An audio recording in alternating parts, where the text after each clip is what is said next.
I wanted to thank everyone for joining us today on this Saturday and spending the Saturday morning with us. We really appreciate you coming in for training. We absolutely are grateful that you have volunteered to be area directors and division directors. You are in for an incredible journey.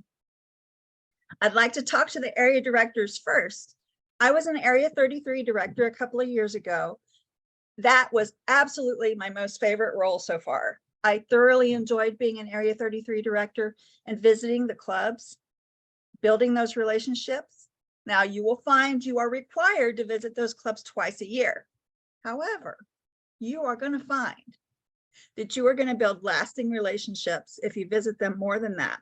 Not just visit, volunteer, take roles in the clubs, in the club meetings.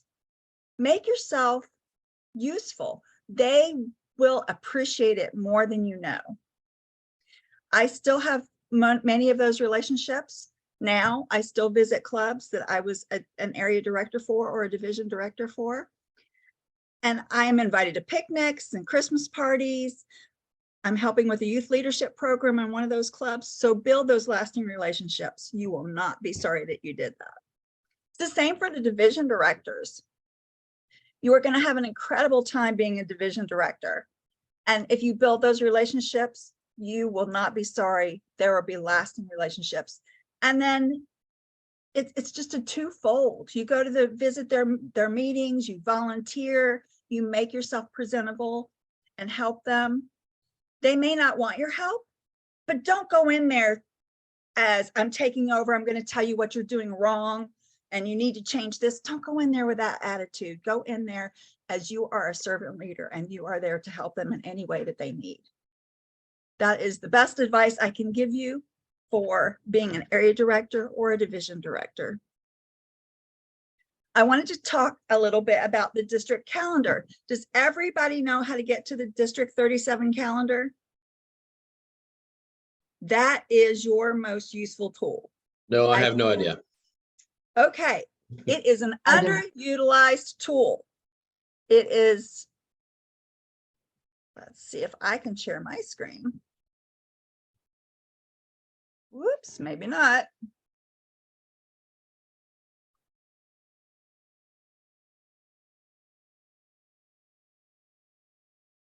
Okay. Up, that's going to give me a hard time this morning. I guess I'm not going to do that. Okay, it is D37 Toastmasters.org, and there is a link there to get into the calendar. There's also a link there on the Who's Who, and you will find all of your names on the Who's Who as the division and area directors. It has already been updated, so that's pretty exciting. The calendar, though, however, has all of the training sessions that have been set up so far. It has the TLI for August the 5th on there. Thank you, Rhonda. I don't know what was going on here. It has today's training on there as well. So we are diligent at putting all of the training sessions on the calendar for everyone to see. Officer trainings are already out there. We have multiple sessions, at least one a week. And as you know, the officers are required to be trained in the fall and in the spring. So twice a year. One other thing, side note, I wanted to remind everyone that the dues are going up for October. Please make sure that you reach out to your clubs and let them know that if their members pay before August 1st, they can still pay the $45. After August 1st, it will be $60. See, there you go. There's the Who's Who's. And if you scroll down, then you also have the area directors, the division directors, the chairs that we have already set up for our teams this year. Yes, Renee. Regarding the increase in price and the discount that we get through August 1st, how many cycles can a person pay for in advance to take advantage of that discount of the $45? Only one. Price? Only the one. Only Okay. the one. It pays you through March because I've done it already. It only lets you do one. Okay. Thank you for clarifying, Janine. Thank you, Janine. I was going to ask Ramona to clarify that, but thank you. If you are an area director and have not given your picture yet, please do so we can see your wonderful face on the D37 site. Great pictures are out there. Thank you, Rhonda, for sharing. Kyle, yes, sir. I'm sorry, so that website was d37toastmasters.org. Yes, sir. Okay, thank you. Julie, it's Michelle. I've got my hand up there. It's Yes, ma'am. I'm sorry I didn't see it. Hey, Michelle. you were saying something before I was getting to taking notes and I missed what you said before you mentioned paying the dues. Does anyone remember something about oh, okay, never mind. I got it. I got it. Okay. I just needed to say it out loud. Okay. Okay, thank you. Sorry. Oh, no, you're fine. Kyle, did you have another question? No, I just forgot to take my hand down. Sorry. Okay. Before I introduce Renee, we are going to start with training for the area directors, but I did not do breakout sessions or anything because I want this to be interactive. Everything that you're going to learn today is going to be useful for all of your roles. Please ask your questions. Make sure that you understand. If you have any doubts or anything, please let us know. We're always here to help you. The other thing is the area directors and division directors are the next step to the rest of the district and the rest of Toastmasters. So please make sure that the club officers know that you're there for them, because you are their first step to getting help with anything that they may need. The trio is always there to help you as well. So don't ever feel like you're alone. When it comes to those club contests that you're going to do, it takes a village. You are never alone. Club contests are absolutely fabulous. They're so much fun. You are going to love doing them. That said, I would like to introduce Renee Twilley. Renee has been a Toastmaster for 3 years. She has served in all 7 positions over multiple clubs. And that's in 3 years. That's amazing, Renee. Her home club is New Dimensions in Asheville. She also is a member of Asheville Speechcrafters as well as Advanced Toastmasters of Asheville. She currently is serving as the Area 2 Director and will serve as the Division A Director this year, starting in July. She has completed 3 pathways and is on track to earn her DTM. That is incredible. She's going to earn her DTM this fall. Outside of Toastmasters, Renee coaches public speaking skills in women's prisons and rehab facilities. She's an avid ballroom dancer and hosts and organizes fun ballroom dances twice a month in Asheville. Let's all welcome Renee Twilley. Thank you, Julie, and welcome everyone. And I'm so excited to see this great slate of directors coming in. And I have to say this, Julie, I may have misunderstood, so I have to give full disclosure. So basically what I intend to do today is talk about how we build those relationships in the clubs, not so much area director rules and responsibilities, because I feel that I'm still new at this myself. I've been an area director this past year, totally love it. What I will say is when I signed up to be an area director, quite honestly, it's because I wanted to fulfill one of my DTM criteria. But I love it. All the things that Julie said in terms of those relationships you establish, I felt that I gained so much just by being an area director, which is why I then wanted to move on to be Division A director. It's a lot of fun. But let me back up. This is more so my experience. I am not an expert. I've only been an area director this past year. I'm going to ask all current and or experienced area directors to please chime in. So many of you know so much more than I do. But I would like to kind of get a feel for this, but how many are new area directors? This is your first time. Excellent, excellent. Feel free to, excellent, yay, yay. Number one, you made a great decision in doing this, but yeah, we're gonna all learn together. So in a sentence, if I had to describe what an area director does, and again, Julie kind of said my whole spiel, she did it greatly. Sorry. No, it's all good, it's all good. This is just repetition, just, it helps. But as area directors, we are the liaison between the district and the club members. For the club members, we are TI. Many of them only know TI through a website, but we are that personal human interaction beyond the website. And what I learned in visiting these clubs is they totally, most of them appreciate that TI presence. They love it. They feel honored. They feel valued. They feel they matter. And I wasn't quite expecting that, but they will embrace you as their new area director.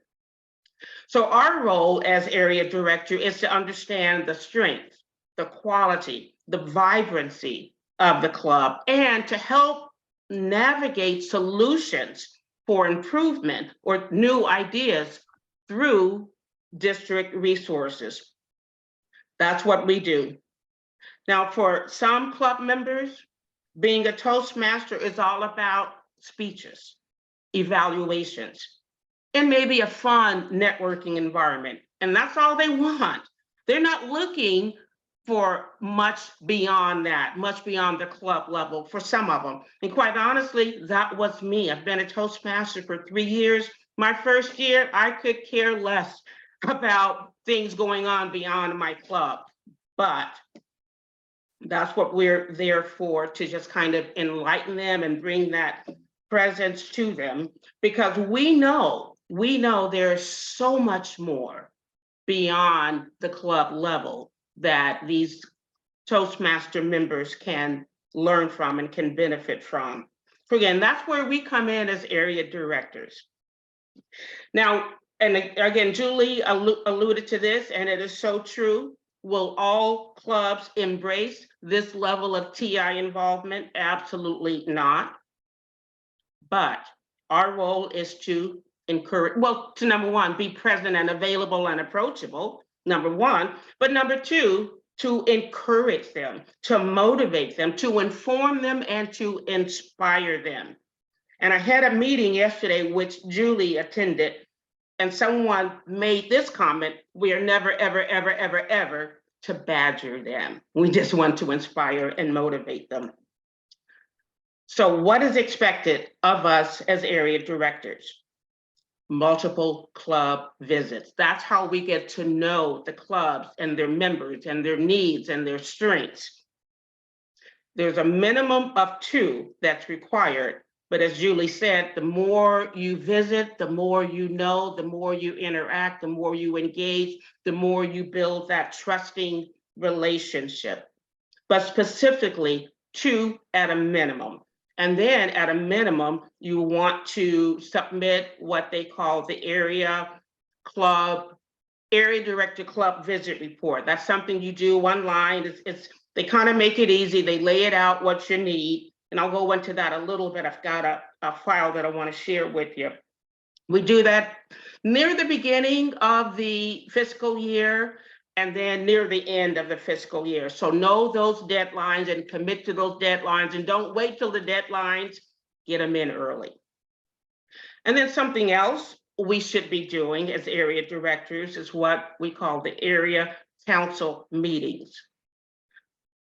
That's where you're gonna connect with the president and maybe the VPE, or the president and any vice president.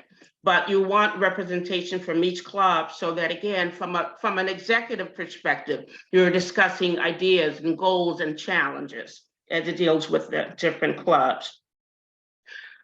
Do I have any questions so far, by the way? Okay, seeing none, I'm gonna keep moving forward. So when you do your visits, what are you looking for? Before I do my visits, the first thing I do is look at the Distinguished Club Performance Report, because that tells you a story. You all know what that is. That tells you a story about membership strength, their commitment to education goals, officer training completion, and even the simple administrative responsibilities. That's what I call the low-hanging fruit. But those are the things you can assess even before you step foot into the door or on the Zoom meeting. And by reviewing that beforehand, you already know what questions to ask during your visit, or maybe a post-visit follow-up phone call. Now, during that visit, I guess the best way to put this, when you're doing your observations, you're pretty much going to follow that moments of truth outline. And there's a chart. It's very specific in terms of what those components are, but I'm going to tell you, it's intuitive. You're going to know. And I have that chart that I can show you when I'm done with this little presentation. But so those intuitive observations you're going to make, what kind of impression did you get when you visited that club, whether it's on Zoom or in person? Did it feel welcoming, inclusive, and not just you as an area director considered a dignitary, but for the guests that may be present? Observe this. Was that meeting well planned? Was it planned in advance? Was it well organized? Is it well executed? Did they start on time and end on time? Were the members prepared for their role? Did they carry it out effectively? And then just how did you feel at that meeting? What's the vibe? What's the energy? Was it fun? Was it engaging? Was it creative? And then you're going to look at other aspects of the club. And some of this you're going to do through conversation, not just observation, but what are some of the other opportunities to understand the club? You know, you can kind of observe and assess, are there future district leadership members in that club? You kind of know who stands up, who leads, who takes charge, who seems eager. Those are the ones that you want to tap on the shoulder for future leadership positions. You want to assess potential contestants for speech contest season. Some of them don't even know. Some of them have a lot of fear. You can kind of see, you know, who seems eager and ready and curious about the speech contest center. You can start speech contest season, and you can start planting seeds during your visits. And then when you visit, it's also an opportunity to remind them of district events, training, conferences, district incentives, which District 37 does a lot of. That's basically it in a nutshell. I don't really have a lot more because, again, I'm still new. I don't know that I know all the resources, but I will show you kind of two things, the moments of truth, and I will show you what the Area Director Club report looks like. But first, I want to get into this, my approach for my first year. My first year, this goes back to July, August, I established a sense of camaraderie and community among the clubs. I hosted a brunch with the president and a VPE, just so that we can get the ball rolling to establish that initial relationship. Because the last thing I wanted to do was fulfill my requirement to do this club report, and they don't even know who I am. So I wanted them to see my face. I wanted them to know who Renee Twilley was, and I wanted to know who they were so that we can establish that trust, especially if there are opportunities within that club, because you're going to have candid conversations with them that you're going to also share with the district. And if you establish that trust, they're going to see that you're on their side and not just reporting problems. So that's the first thing I did as a new area director. So just establishing that network relationship. And then I visited the clubs regularly. I didn't just commit to the 2. I would visit them as often as I could. Some on a monthly basis, some I'm a member of, so I visited all the time. But again, they're getting to know you is extremely important. And then when it came time for that area director report, again, that trusting, engaged relationship was already established. Mid-year, I met again with them, but sometimes on Zoom, it's not always easy to do it in person. In person, it's much more powerful. You all know that, but Zoom works. Even phone calls work to keep that relationship going. But just sharing the mid-year successes and challenges and ideas, including finding out what further support they need from you as an area director and from the district level.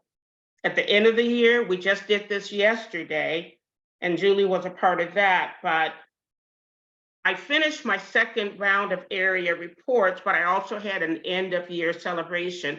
And it's not the complete end of year, but it's an opportunity to share the successes they've had, recognize those that are already distinguished. But again, just letting them know that we know their successes and we're proud of their successes, and that's what we're sharing with one another. I personally actually bought a small gift for all the outgoing officers as well. I mean, it really takes commitment and dedication when people step up beyond just being a Toastmaster and they take on those leadership roles. So that was my approach. My first year, I'm going to ask any existing, current, or past area directors, what was your approach? What did you find successful? What did you find as a challenge? Can anybody share that?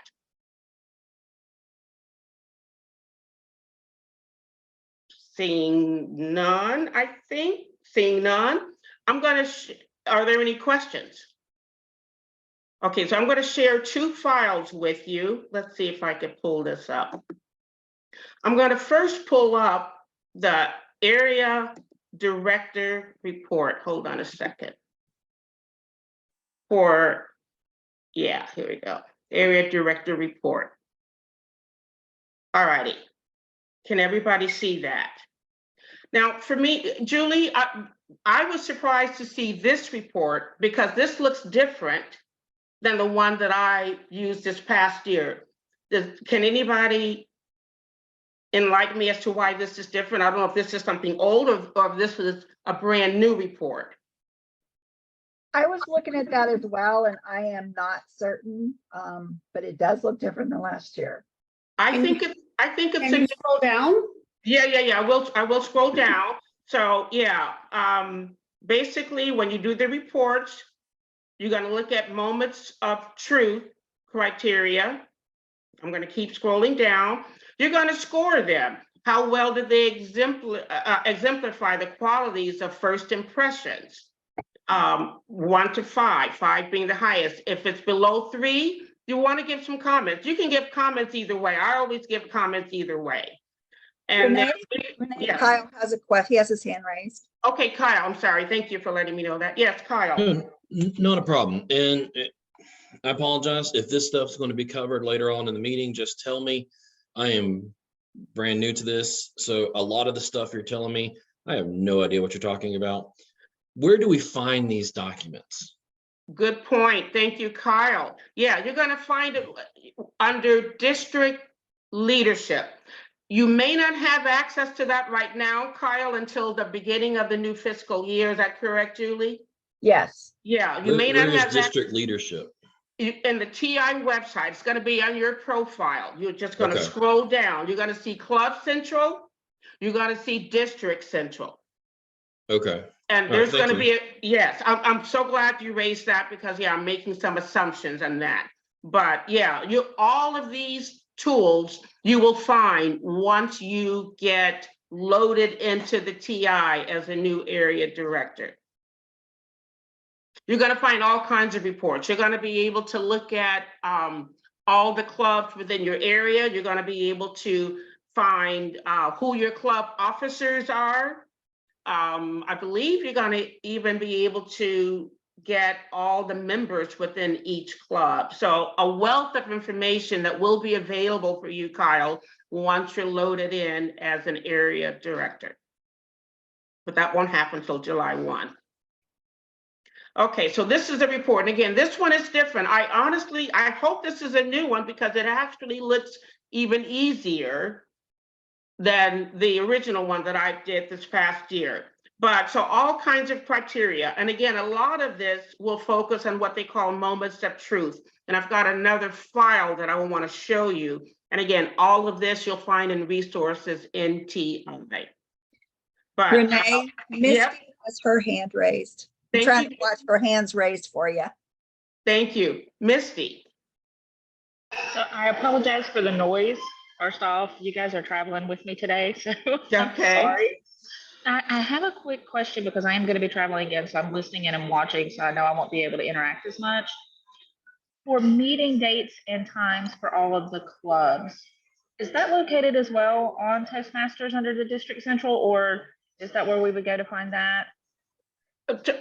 Somebody else might be able to answer better, but for me to find meeting times, I go to their, you can look under the club itself and it'll give you contact information.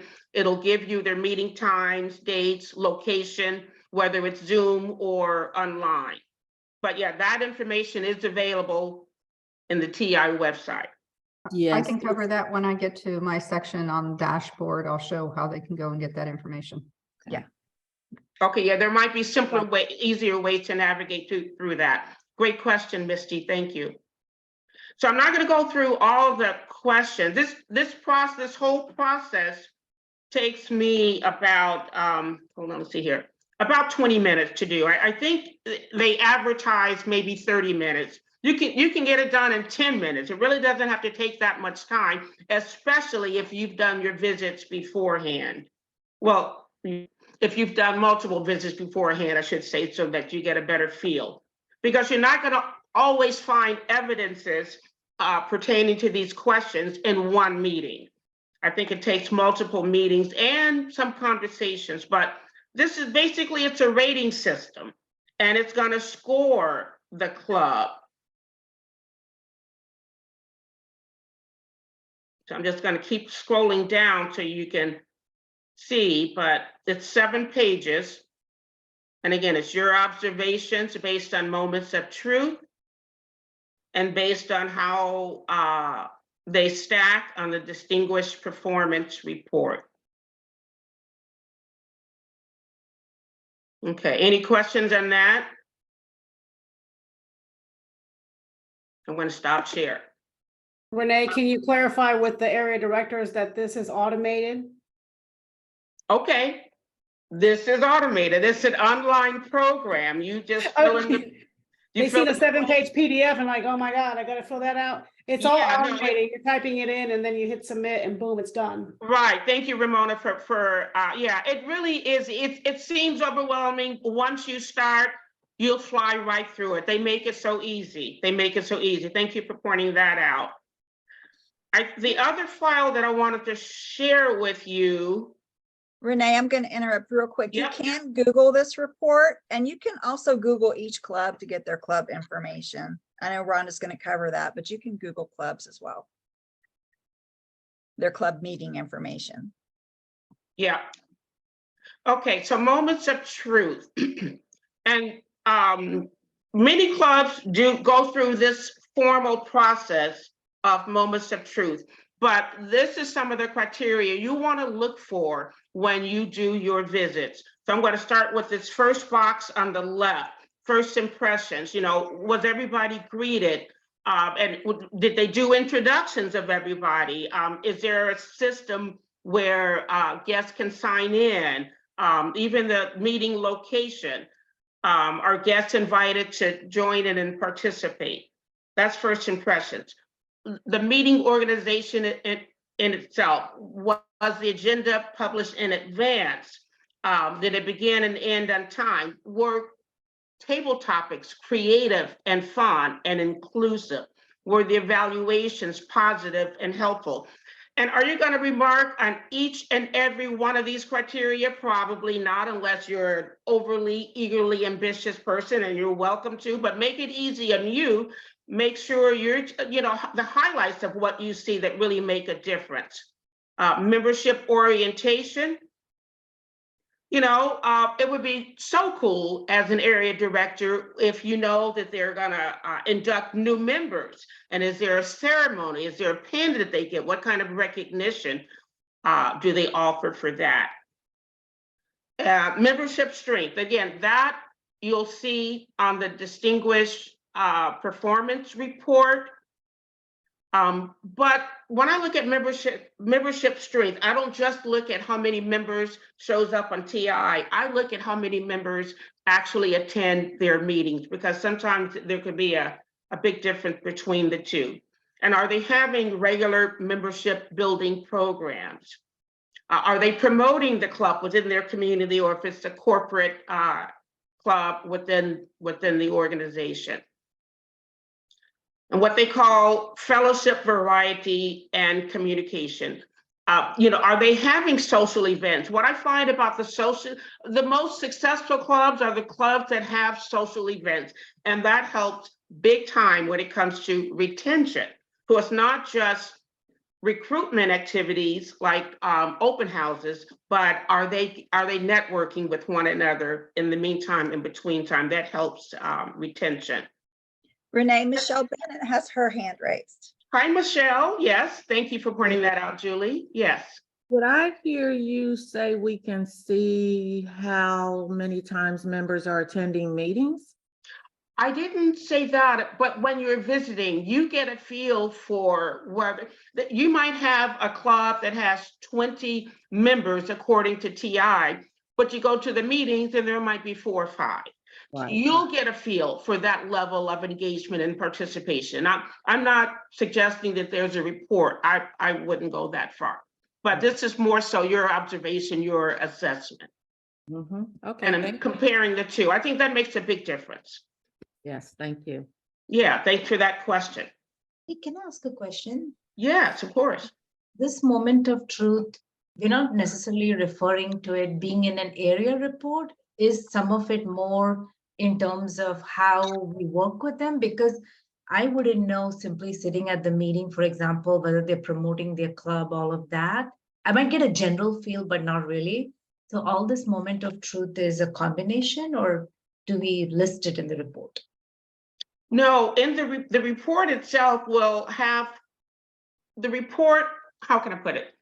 The report will have these components, but again, not every single item will be in the report. You got to report the highlights. So for instance, if you don't know whether or not they are promoting the club, what I do, honestly, even before I go to the club, I look at their social media presence. I look at Facebook or Instagram.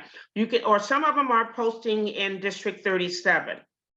So you can kind of have a flavor for what they do, but otherwise you ask them. Those are the questions you would ask, whether it's the president or the officers. You're not going to do it at the meeting itself, obviously, but you're going to have one-on-one conversations with them to learn that. And again, I think that was Lakshmi who asked that question. Oh, that's right, correct. Okay, yeah. Okay, this makes sense, because I guess in my head, I was thinking it's based on the visit, but this looks like it's based on a combination of the visit and anything else we might glean from having a conversation with them outside that. Is that a fair way to look at it? That is a perfect way to look at it, Lakshmi, because I feel that one visit does not tell the whole story at all. That's why it helps to build that relationship, to build that trusting relationship, so you can ask some of the hard questions. So for instance, one of the things that I noticed in some of the clubs, and even some of the successful clubs, is great membership, great vibrant meetings, wonderful evaluations, fun table topics, but they're not always committed to, let's say, submitting their pathway level completions into TI. Well, that's a conversation you'll want to have. Again, maybe not at the meeting, but you want to have those conversations to find out why.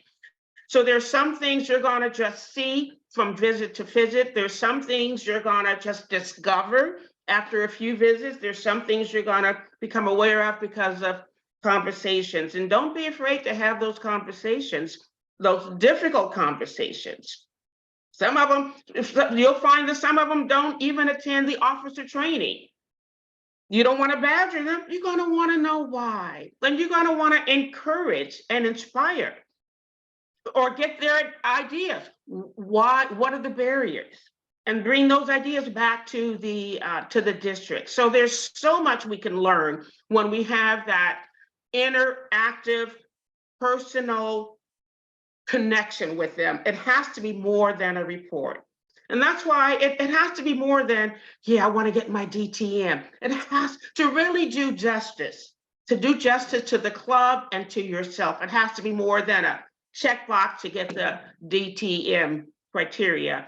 It really takes engagement to make it work.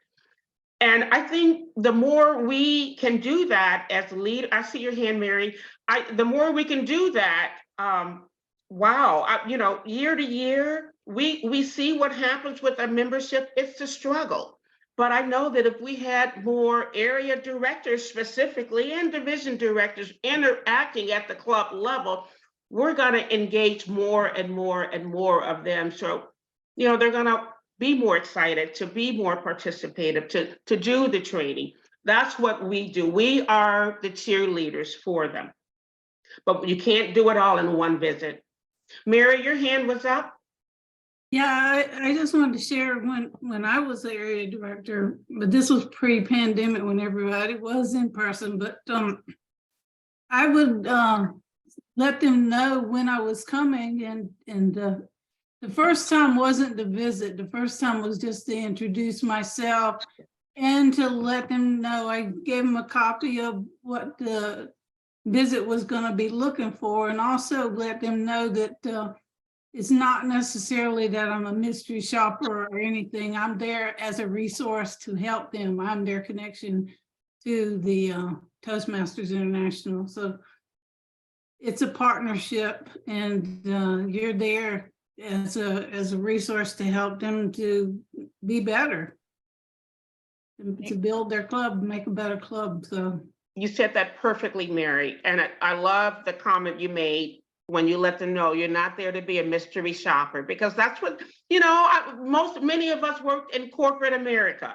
And so you get a director who visits you, and now all of a sudden everybody's, stands up straight and says all the right thing. No, you're there as a resource. I think Julie used the term, you are there as a servant leader.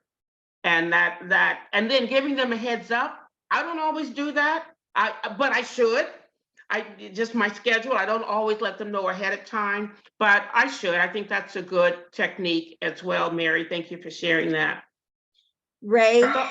Chow has a question in the chat. Is there a standard threshold for scoring the clubs? Oh, what's the question? Is there a standard threshold for scoring? When you're doing your report, is there a standard threshold?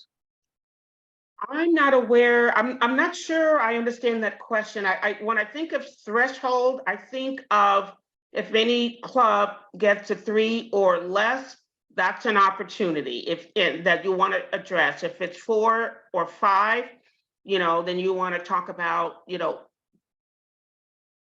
how they are successful. So I'm not sure what you mean by a threshold, or is there like a benchmark? A lot of it is subjective, I'm sure, but I'm not sure if there's a benchmark that's established. Anybody else can answer that better than I? Or did that address your question, Chow? Yeah. So the question is that, Right. is there a standard for all of us to go through and score these? Because obviously it's all opinion, right? Correct. And if one director is harsher than another, then why is this area either is like super easy or doing such a great thing compared to another area? I just want to make sure we're playing on the same field. yeah, Yeah, Renee, I just wanted to add that I think those reports go to the trio and also to back to the club officers. Yes, good point. And Good point. I know back when I was the area director, if there was a low scores, the trio would come back to you and say, what's going on? How can we help? Yes, that is true. They're here to help too, the trio and Right. And if there is a low score, again, hopefully you already would have had that. That should not be a surprise to that club president when they get the report and they see a low score. You have to be honest, you have to be candid, but hopefully you would have had that conversation before the report was even done. That's part of the relationship. You're going to see if nobody attends training or not enough of them. You're going to see that they haven't had any new members. You're going to see if they're not submitting education level completions. So those are the questions and conversations you're going to have before the report. And then you're going to be a resource to help them meet those goals. Kyle's hand is up. What's a trio? Good question. Rhonda, you want to take that? Sure. So the trio is made up of the district director, which will be me, the program quality director, Julie, and then our club growth director, David Jones. So that's the trio, the top 3 district leaders that are here to serve all the area directors, division directors, and all the clubs. So we're the people you come to when you need help. And Julie's responsible for training and for speech contest and the spring conference. She's very, very busy because she's got a lot of training things, one thing after the other. David is club growth director. He's responsible for helping to build membership in the clubs and helping to build new clubs. And then as the district director, I'm here to help everybody, make sure we stay on budget, get things done, get things ordered, that kind of stuff. And then we also have a finance manager who does the treasury for the district. And we have a public relations manager, Gina, and she is the one that's updating the website and sending out the newsletters. And then we have the admin manager who you will meet because his name is AJ Manuel, and he's going to be taking attendance at all our deck meetings. And I've actually already started today helping him out with the attendance. So he's kind of like the secretary for the district. And those are the roles that you'll get familiar with. And then we have a lot of other support people that hold chair roles in the district, as well as, like Deb Lee, for example, doing chief judge this year.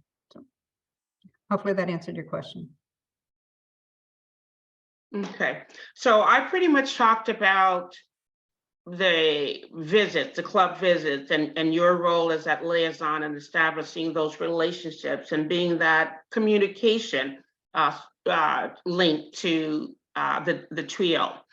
I did not talk about contests. I think that's a whole other matter, but that absolutely is a role that we play, a fun role.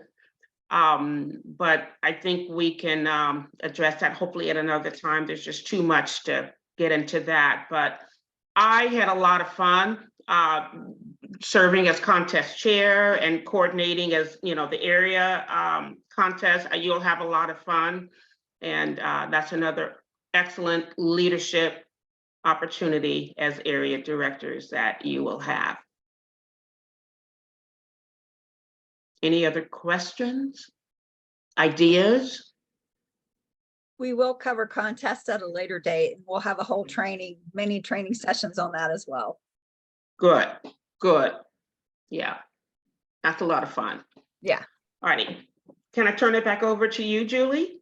Yes, ma'am. Thank you so much, Renee. That was incredible. You really gave us a lot to think about and a lot of knowledge that you have shared to help these area directors and division directors be successful going forward. I really appreciate that. Now, next up, we're going to have Rhonda, our incoming district director, go over the dashboard and some other things. And Rhonda, I did not get your bio, but I think I can do this. Rhonda, this is her second term in being in the trio. She was in the trio in California. And when she came to District 37, she was asked if she wanted to be in the trio again. And she did. She has enjoyed being in the trio so much that she wanted to do it a second term. Rhonda has been an incredible program quality director this past year. We had a great training sessions all year and some additional things that weren't even done in the past. So we have had a great year with Rhonda this year, and she is a good resource for us all. So please welcome Rhonda Walhall. Thank you, Julie. And thank you, everybody, for giving up some time on your Saturday. Beautiful, sunny. I know it's been raining all week, and now we have beautiful weather, and we're all sitting inside at a Toastmasters meeting. I'll let you know, it always happens that way. No, hopefully not. So thank you again for spending some time with us today. So I'm going to go over what you're going to see when you get access to the additional access on the TI website. The district leadership agreement forms that I sent out to all of you, and I've received back from most of you, but not all of you, you need to fill those out because that's what goes to Toastmasters International, and that's when they will give you access to the additional resources on the website. So until they get that from you, they won't give you any access. So you want to make sure you get that. So I'm going to show you what I see on the district on the Toastmasters International website. What you're going to see is going to be slightly different because it is tailored to your role and your profile. So you should be familiar with this. Hopefully every one of you have logged into the Toastmasters International website and should have your picture and they know it's you. You probably have served as a club officer in the past, or maybe even this year. So you're probably familiar with going down to Club Central. Well, you're going to get this extra little button here called District Central, and you just click on that. And I'll be honest with you, there may be other ways to get to District Central, but that's how I do it. So it's easiest for me. And then you're going to see additional boxes here. Now, you may not see everything here because I have additional access that an area director or division director may not have. But one thing that is missing from this screen, and it's kind of unfortunate because we're doing the training today, you're missing the box. There's another box just like this that says area visit reports. And the reason why it's missing is because Toastmaster removes it from the website in December and in June. And the reason why they do that is first round area visit reports are due November 30th. So on December 1st at midnight, they're gone. You can't go in and access this anymore. Same thing happens at the end of May. Second round area visit reports are due May 31st. June 1st, it's gone. So you can't go in and enter them late. So you'll be seeing a lot of communications from Julie and me, encouraging you to make sure you get your area visit reports submitted before November 30th and May 31st. But when you do see it, again, it'll be something, it'll be a button you click on, and it takes you right into the area visit report. There's the opportunity to schedule it. So there's a drop-down menu. You click your club and it automatically sends the email off to the club president to schedule it. And then when you go back in, you go in and create a report. It's actually a very simple process and much better than what we've had way back when in the olden days when I was previously a district governor out in San Diego. So this is your new screen. You're going to get to love it, and you're going to be able to find a lot of information here. You'll see something called District Leader Tools, and I think you should see all the same things I see. I think this is all the same. And you can click on any of these to get additional information and even find a club advanced search. And then scroll down here, and there's a lot more things that you can click on. So these are really great for getting additional information for doing your roles. Now, while we're here, because I'm thinking of it, I'm going to do find a club. And how I'm going to recommend that you search for a club, you can do it. Oops. Okay, I'll allow it. I'm on a VPN, so see, where am I today? My VPN is in Florida, so it thinks I'm in Florida. The Find a Club, this feature works whether you're in the advanced search or you're just up here in the regular Find a Club. But my favorite way to actually find a club is to go in and just put in well, shoot, maybe I shouldn't be in advance. Let me go up here. Go into search options and put in the club number. So somebody tell me a club number, any club number. If you remember your club number, tell me your club number. 7358. 7358. Okay, 7358, submit search. Wells Fargo CIC, hopefully that's the right one. You click on it, it takes you right to their website. And now you can see this club meets every Thursday at 12:05 p.m. It's a virtual club. It doesn't look like there's the information for the virtual meeting, so you either have to go to visit this website or contact club. So that's one way to just get in touch with the club or to find out when the club meets. There is also a file that I will send you after the first of the year that will be it'll be an Excel file. And okay, full disclosure, I'm an engineer. Excel is my favorite tool. I love grids. So I will send you lots of Excel files. And in that Excel file, it will have all the clubs, actually all the clubs in District 37, when and where they meet. And that's really helpful to have. And I'll try and remember to send that out to you on a regular basis. And the reason why it's really helpful for you to have it is you may have clubs that want to visit other clubs, especially if they meet at a similar time or physically are located close to each other or they're virtual. It's sometimes really helpful for one club to visit another club, especially if they're struggling with membership or they just want to add some interest to their club. So it's really nice that you have that whole list. Then you can actually go and see what clubs might work well with a club in your area, for example. So that's my favorite way to find a club. But you can actually from the find a club, you could actually type their name in. But I've actually had more struggles with that because there's a lot of clubs with the same names around the world. So that's my favorite way to do it. Okay, so let's just go back to what we're looking at. Got to give Toastmasters a minute to catch up. Going to go back down to District Central. Now, I don't know that you're going to have access to this because I haven't seen what an area director's screen looks like, but you can always ask me, Julie, or David to go get you additional information. I can download a file of all the club officers.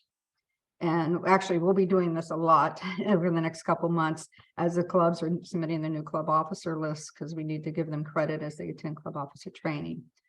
We can download a membership report. So this is all the members in the district. And then we can download a district council report, which should be club presidents, VPEs, and I think secretaries, if I remember right.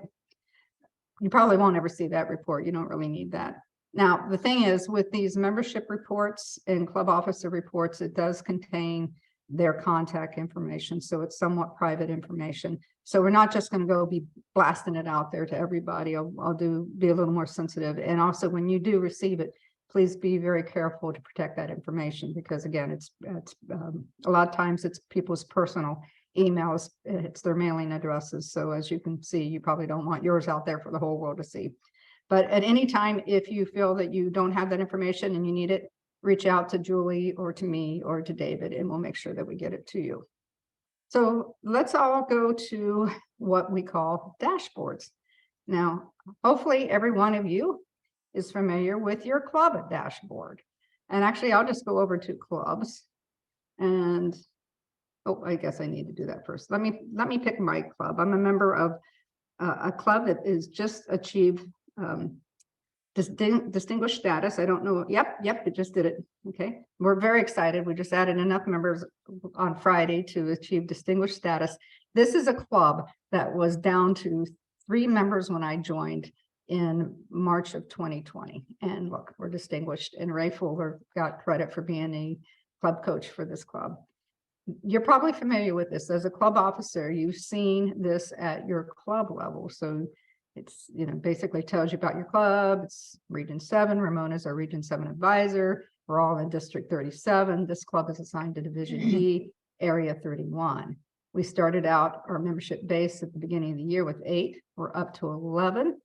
We've met 5 of our DCP goals, Distinguished Club Program goals. And this is our dashboard. Now, we do something very similar at the district level. So I'm going to hop over here to the district. So this is the District 37 dashboard. And I really hope that you learn to love and embrace this dashboard, because I will go out and look at it on a very regular basis. And I also actually maintain another Excel file of all the clubs in our district. And I have information about whether or not they attended club officer training, whether or not they, what their membership status is. I usually go through it on a weekly basis, or maybe every 2 weeks, and put in how many DCP goals they completed, how many members they have, and any other additional information. And then when I read each of the area visit reports, and yes, I read every single one of them, I go in and put that information into my Excel file. And that helps me personally, to understand what's happening with the clubs in the district. You might want to do something similar so that you get a better feel for the clubs in your area or your division. That's up to you. That's not a requirement, but that's what I do to help me feel like I'm somewhat in touch with what's going on in the district. You'll be surprised. You'll have clubs that have some strong, looks like they have strong membership numbers, yet very few members are attending meetings. And even though their company is paying, I'm thinking of one company in particular, their company renews their dues, but they don't really meet and they're not doing DCP goals. And we kind of know that. But I mean, the company keeps paying their dues. So what do you do about that? You as an area director, you can't really beat them into meeting or anything like that. So that's the kind of thing you get a feel for when you're really looking into your clubs. So let's look at District 37. Okay, so it's been a tough year. We started out the year with 93 clubs. And right now, this is sad, we only have 78 clubs that have 8 or more paid members. So that's really sad. We thought the club loss would have ended last year, but it continued throughout this year. When I first came on as club growth director, beginning of 2020, I think that's 2020, and get my years confused. The COVID years are just a blur. We were over 100 clubs, and I was tracking the clubs in that Excel file like I was talking about. And I noticed that over 50% of the clubs had 12 or fewer members, over 50%. That's real. That meant that over 50% of the clubs qualified for a club coach. And those numbers are going down, but part of the reason why those numbers are going down is because a lot of those low member clubs are no longer chartered clubs. We've lost a lot of them. And hopefully it's done. This means if we don't have any additional clubs get above 8 between now and June 30th, on July 1st, we'll start with a new club base of 78. So this is where we started in July 1st, 2022, it was 93. July 1st, 2023, we'll start at 78. So then our numbers across the board will change.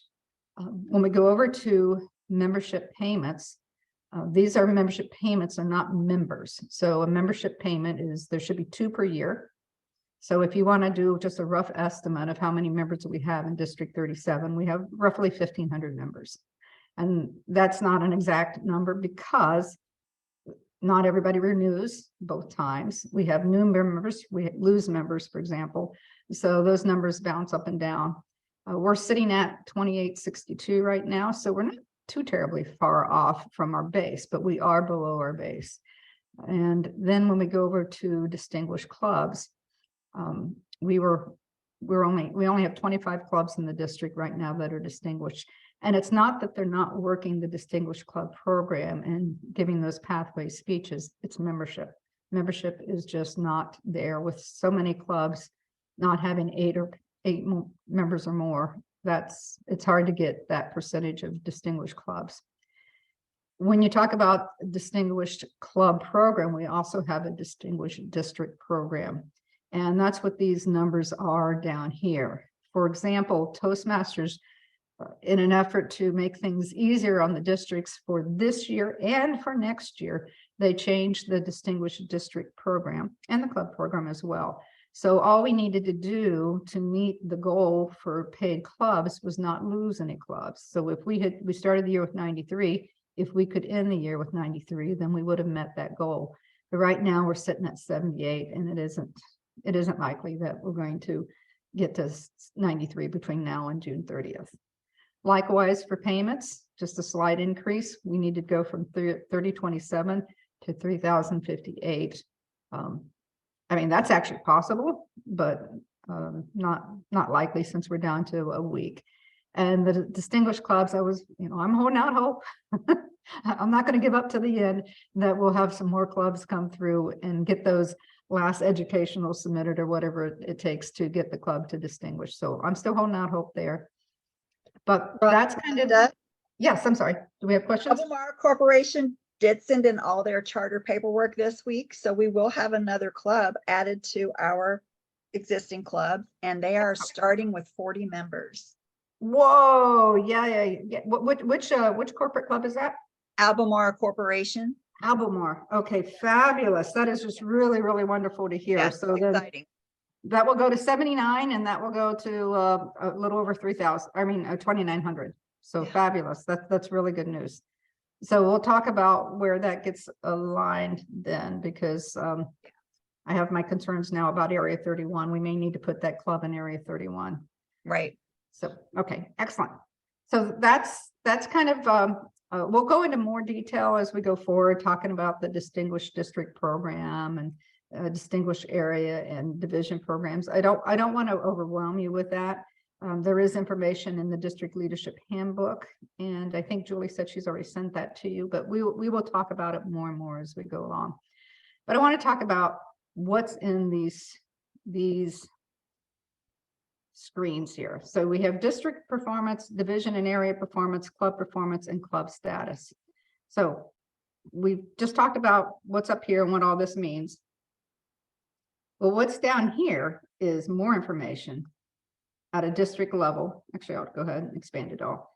And depending on how you look at the data, you may love one of these tabs better than the other. My favorite tab is I actually love club performance, and we'll go through that one here in a minute. But starting at district performance, you can just scroll down and you'll see the areas, and under each area, the clubs. Now, we did do a realignment, and that realignment will be reflected sometime, hopefully on July 1st. It may be a few days after July 1st. So if you're an area director and you're looking at this and you're saying, that's not the clubs in my area, well, that's because the realignment is not reflecting yet on the TI website, and I would not expect it to be reflected until after July 1st. But let's just go down to say like Division B, Area 11. We've got Gold Mine, Yon Patrol, People Growing Together, and Eat Your Words. And you can see there, they got a P right there in front of Gold Mine, their President's Distinguished Club. You can scroll across and just get some high level information about membership payments here. Gold Mine had 15 members renew in October, and then 19 members renew in April for a total of 34 membership payments. And this is just kind of some high level information. I don't really use that information below other than looking up here. I look up here all the time as a district director or in the trio. I don't really look down here too much. And then if you flip over here to area and division and area performance, we'll close this one because we're still aligning that one. Now you start seeing a little more information about their goals. Still, this still isn't my favorite. It just gives you a yes or no. Did they renew their dues? Were club visits done? Did the area directors do the club visits? So we like to see lots of yeses there. Let's see. Oh, we got a no down there. So I definitely 2 no's right there. I don't think we actually had an area director assigned to that area. So that's a quick insight for us to go see if area visits were completed, and then membership information. Again, not my favorite screen. My favorite screen is this one. And this is where I spend all my time, because this really tells me what I want to know about a club. So let's just look at Land of Sky and Area 1. They started out with 13 members. They're currently sitting at 14 members. Unfortunately, they don't apparently work the Distinguished Club program very hard because they don't have any DCP goals met. If you look down, and if you're familiar with the Distinguished Club program, that's exactly what we got showing here. We've got the first 6 goals, pathway goals showing here, then the 2 membership goals, the club officer training goals, and then the administrative renewal list, club officer list submittals. So I like looking at this screen because this really tells me really what I want to know about the clubs. And I encourage you to get familiar with that. It's really easy to get a real good feel for your clubs and how they're doing. Now, I'll just say one thing that's going to be a little confusing.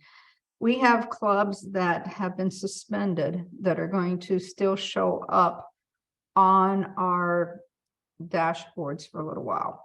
If they were suspended, they may not actually drop off our dashboard view until September 30th.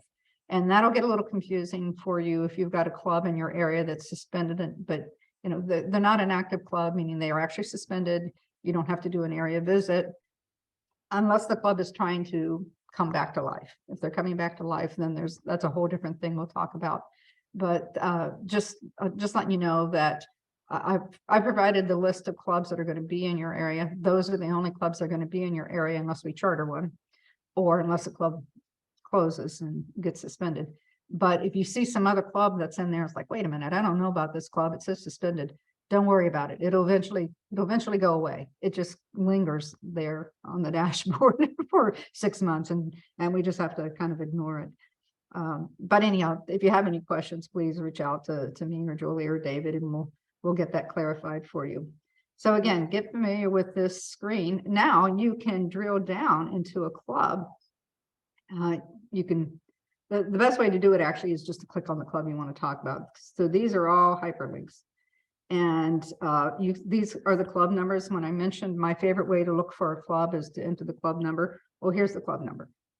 It's right there, right in front of your eyes. So you can just click on it. So let's go take a look. Let's go look at McDowell, because that's a rockin' good club. They do a nice job.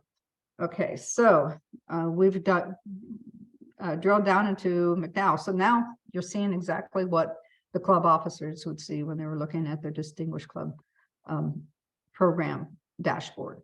And so that's kind of how it works. Yes. Rhonda, can I interrupt and ask you to explain what being suspended means? Okay, being suspended means they did not pay dues for 8 paid members, and TI usually waits for 2 dues renewal cycles, of which they did not pay for 8 members before they suspend them. And we can go back to this screen, and we should see some suspended. Okay, okay. I'm sorry, Mary. I don't mean to be picking on you. Mary was a member of David. Now, this is no reflection on Mary. She just happened to be a member of both Davidson and Funny Bone too. But they were trying to merge, and I don't know if that's going to be successful yet or not. But right now, neither one of these clubs had 8 paid members on October 1st or April 1st. So then Toastmasters suspended them, right? I'm sorry. Still trying. And Still trying, okay. Anybody interested in Funny Bone too? That's the one we're trying to keep alive. Debly and I would love to talk to you. Yeah, we're happy to talk about the comedy club.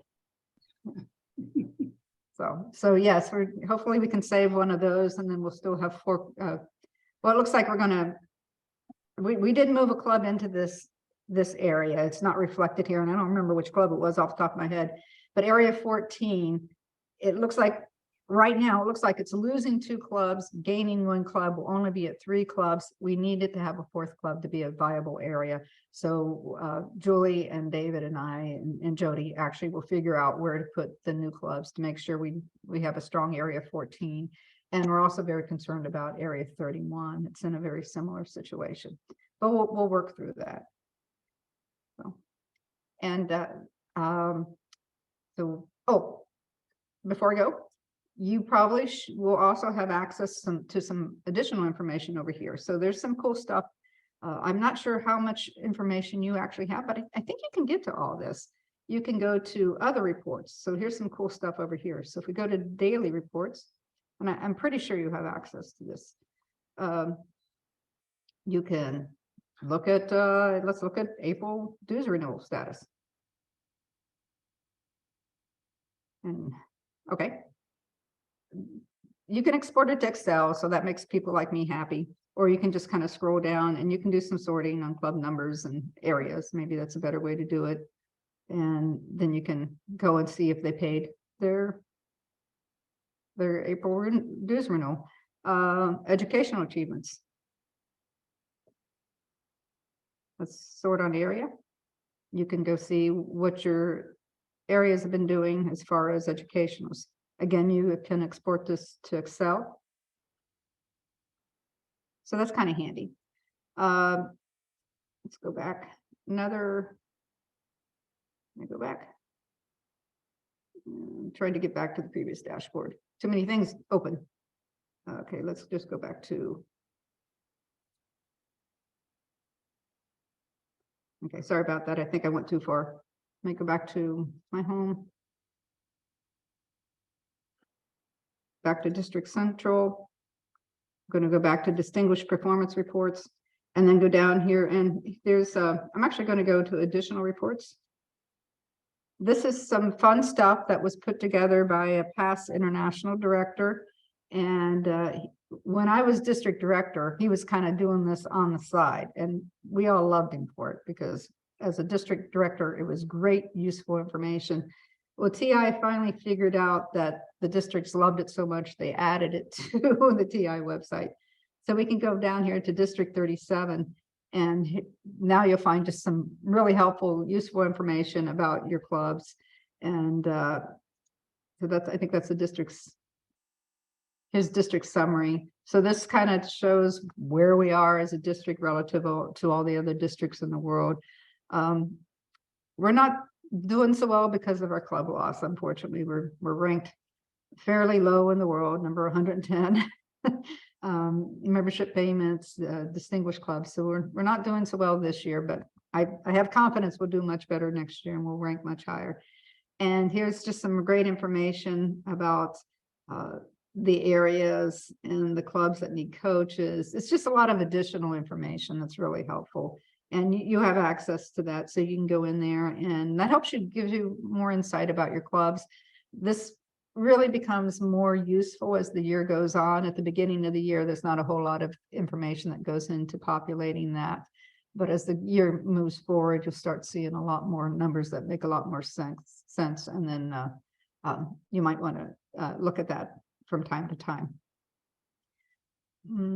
So what else haven't I covered that would be helpful? Julie or Ramona or Deb, anyone? Rhonda, I would just say, can you break it down in the simplest terms? What is the DCP? What are they looking for when they visit their clubs? How can they track the club DCP? So bring it down just a few more levels to their level. Okay. Let's go to, I think I'm going to go to Gastonia. I know that's a really strong club. Where's Gastonia right now, Deb? They're in D. Division D. Okay. There you go. See, their president's distinguished right there. Area Already. 32. Yeah. Okay. There you go. Okay. So the Distinguished Club Program. So I'm hoping everybody actually is familiar with the Distinguished Club Program. So this is a way of, it's a way of seeing how well the clubs are achieving the needs of the members. So I hate to call it metrics, it's, or a scorecard. Basically, if the clubs are working the Distinguished Club Program, then that means they are working to meet the needs of their members. And membership is a big part of that because I think we all know if you're in a low member club, it's more difficult. People start to get burned out because you're having to do multiple roles at meetings. So that's why membership is a big part of the Distinguished Club Program. And then also club officer training is a very important part of the program because even though if you've served as a club officer over and over and over again, there's always something new you can learn or share with others. So that's why those goals are on there. So if you look at the Distinguished Club Program, it starts with the top six, which have to do with pathways. So the first goal is 4 level 1 completions. Level 2 And then the next goal is two level 2 awards. The third goal is 2 more level 2 awards. The fourth, it's hard to go back and forth here. The fourth goal is 2 level 3 awards. The fifth goal is 1 level 4 or level 5 or DTM award. And then the sixth goal is 1 more level 4, 5 or DTM. So those are the educational goals in pathways. So they have to be done through pathways. And then we get down to the membership goals. So we have 4 new members, 4 more new members. And those are two goals. And then we have club officer training. So they need to send at least 4 club officers to training, ideally in both the first, well, actually it's a goal for each, for the first round, which is happening now in June, July, August. And then we'll have a second round, which will be December, January, February. So they need to send a minimum of 4 officers to training in order to achieve those goals. Now, we as a district typically give additional incentives if they send all 7 club officers. So we need to still, Julie, David and I still need to work out our incentives for next year, but that's one we've always really tended to do and probably will continue.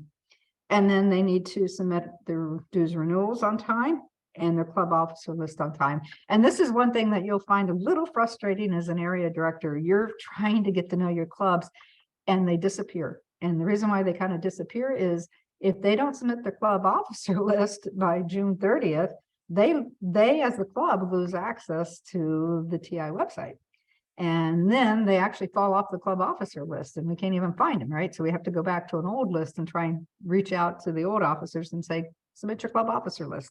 So it's really important that today's area directors and division directors are making sure their clubs are getting their club officer list submitted. And it always happens every year. There's a handful of clubs that just don't get it in on time. And then if they don't get it in, then they actually have to contact Toastmasters International, which means they might be on hold for a period of time to get basically reinstated as far as access to submit their club officer list. So they really don't want to go there. They want to get it done in time. So when they achieve that, all of these goals, in this case, Gastonia is rocking it. Their president actually this is President's Distinguished. Yeah.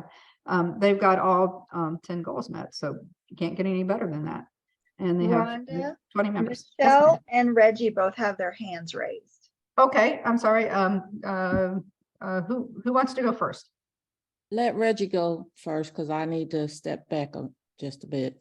Okay, Reggie, go ahead. Yeah, so let me lower my hand.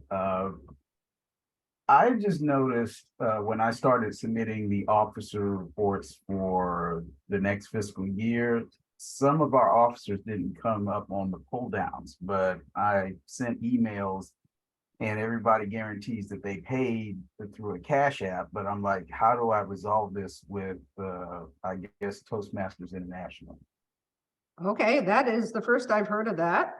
That sounds like a First really I've big ever heard problem. of it either.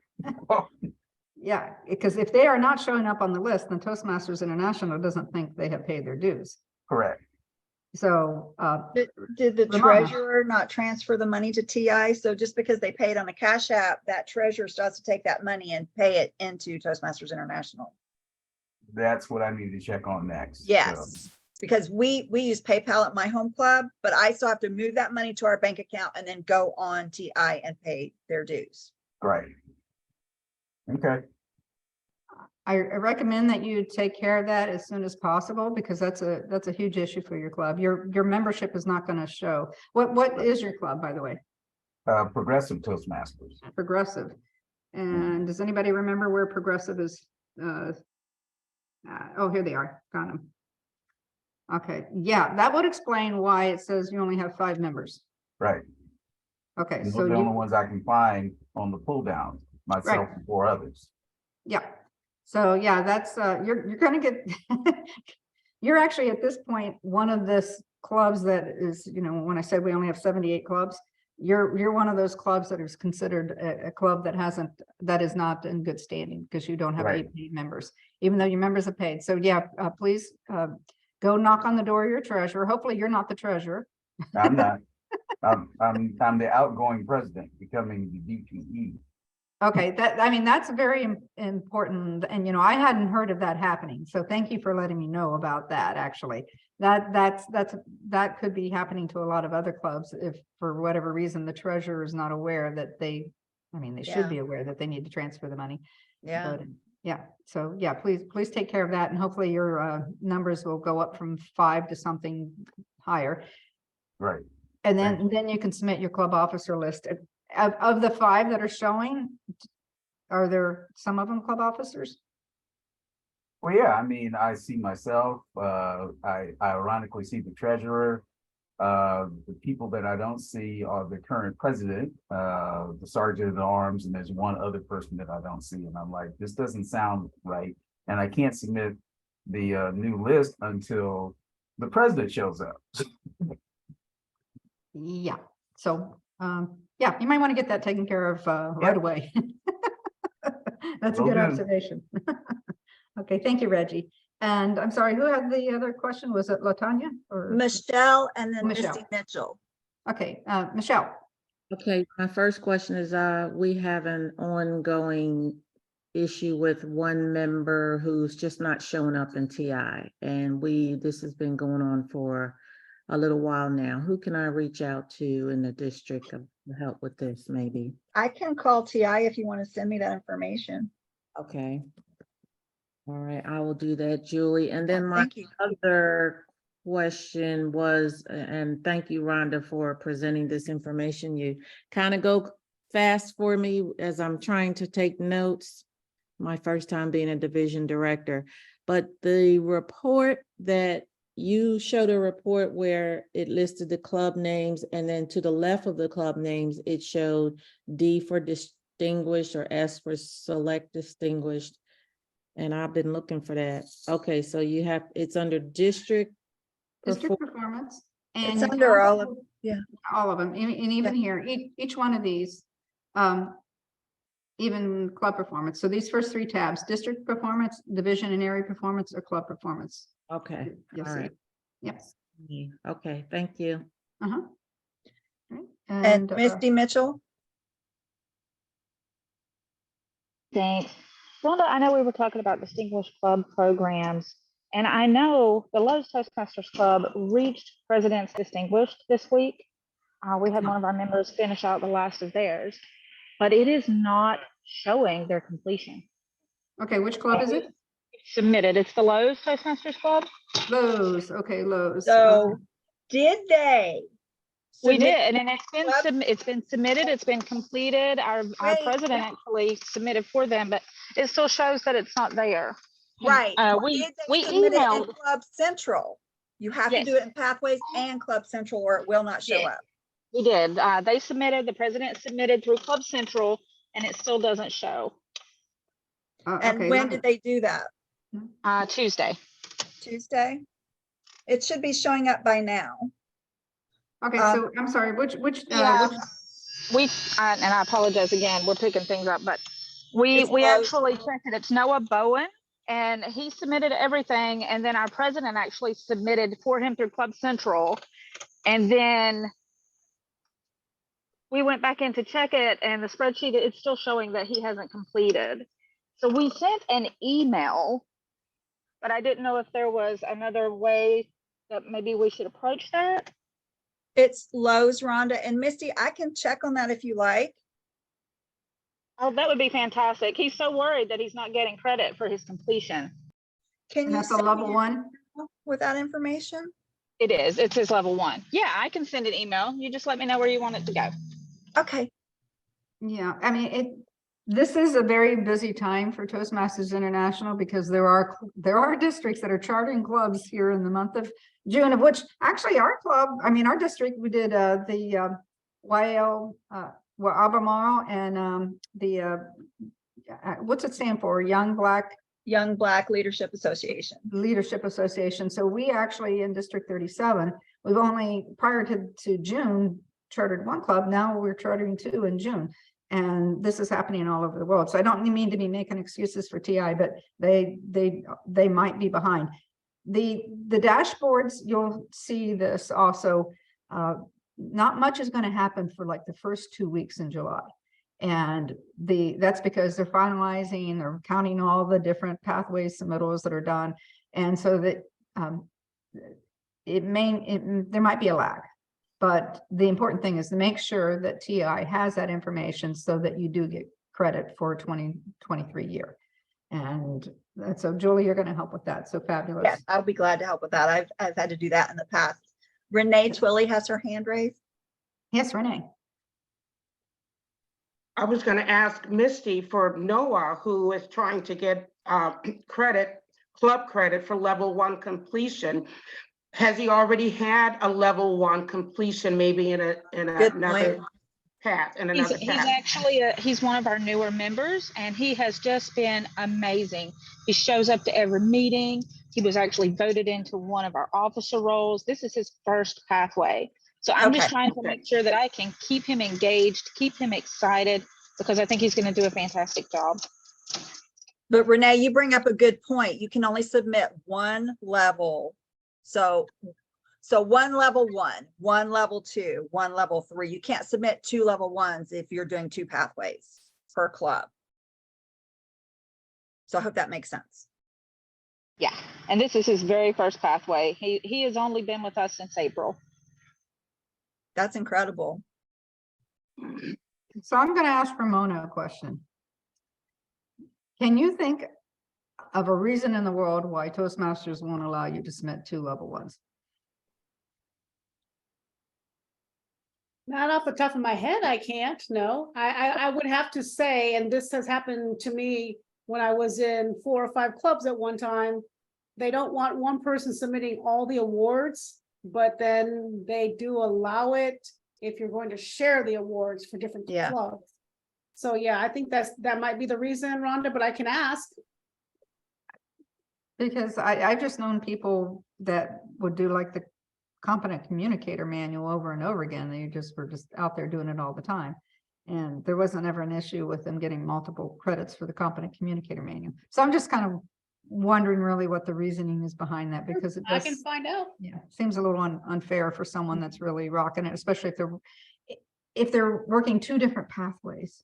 Yeah, I think they get credit. It's just that the club doesn't get credit for 2. It'll show up as, but the goal won't be met. Well, the person gets the credit, but the club doesn't, right? Yeah, but we want the club to get the credit. Right. I see Janine has her hand raised. Janine, yes. You want to, or can you explain something to me for our club? It's Division C, Gateway to Speaking Excellence. Is it because we had such a drop in membership that we're not distinguished? Yeah, so you've only got 16 members. You just need to get to 20. You don't have to get back up to 27. Yeah. Okay. So if you can add 4 new members between We're now. working on it. I think we have one more that's in progress, so they don't count it. And that is something to point out. I've found many clubs aren't aware of that. They see they've reached 5 goals. They think they're distinguished, and they're not, because they didn't meet the minimum required membership. So make sure your clubs understand that. Okay, because see, we've had what, 8 and more new members. Yeah. It just, I mean, we just had a lot of work changes and a couple layoffs because we are a corporate club. Yeah. And so that's why we had the big drop. So, okay, thank you. Yeah, that's what it is. But thank you for working the Distinguished Club program. So hopefully we can get the membership numbers up. And this will be an example of, if you are able to add 4 new members, yes, you'll get credit towards the membership base, but it doesn't do you anything on the DCP because you've already achieved those 2 membership goals. But that's okay. You've got 5 there, and you've got, you just want to get your members up to 20. Yep.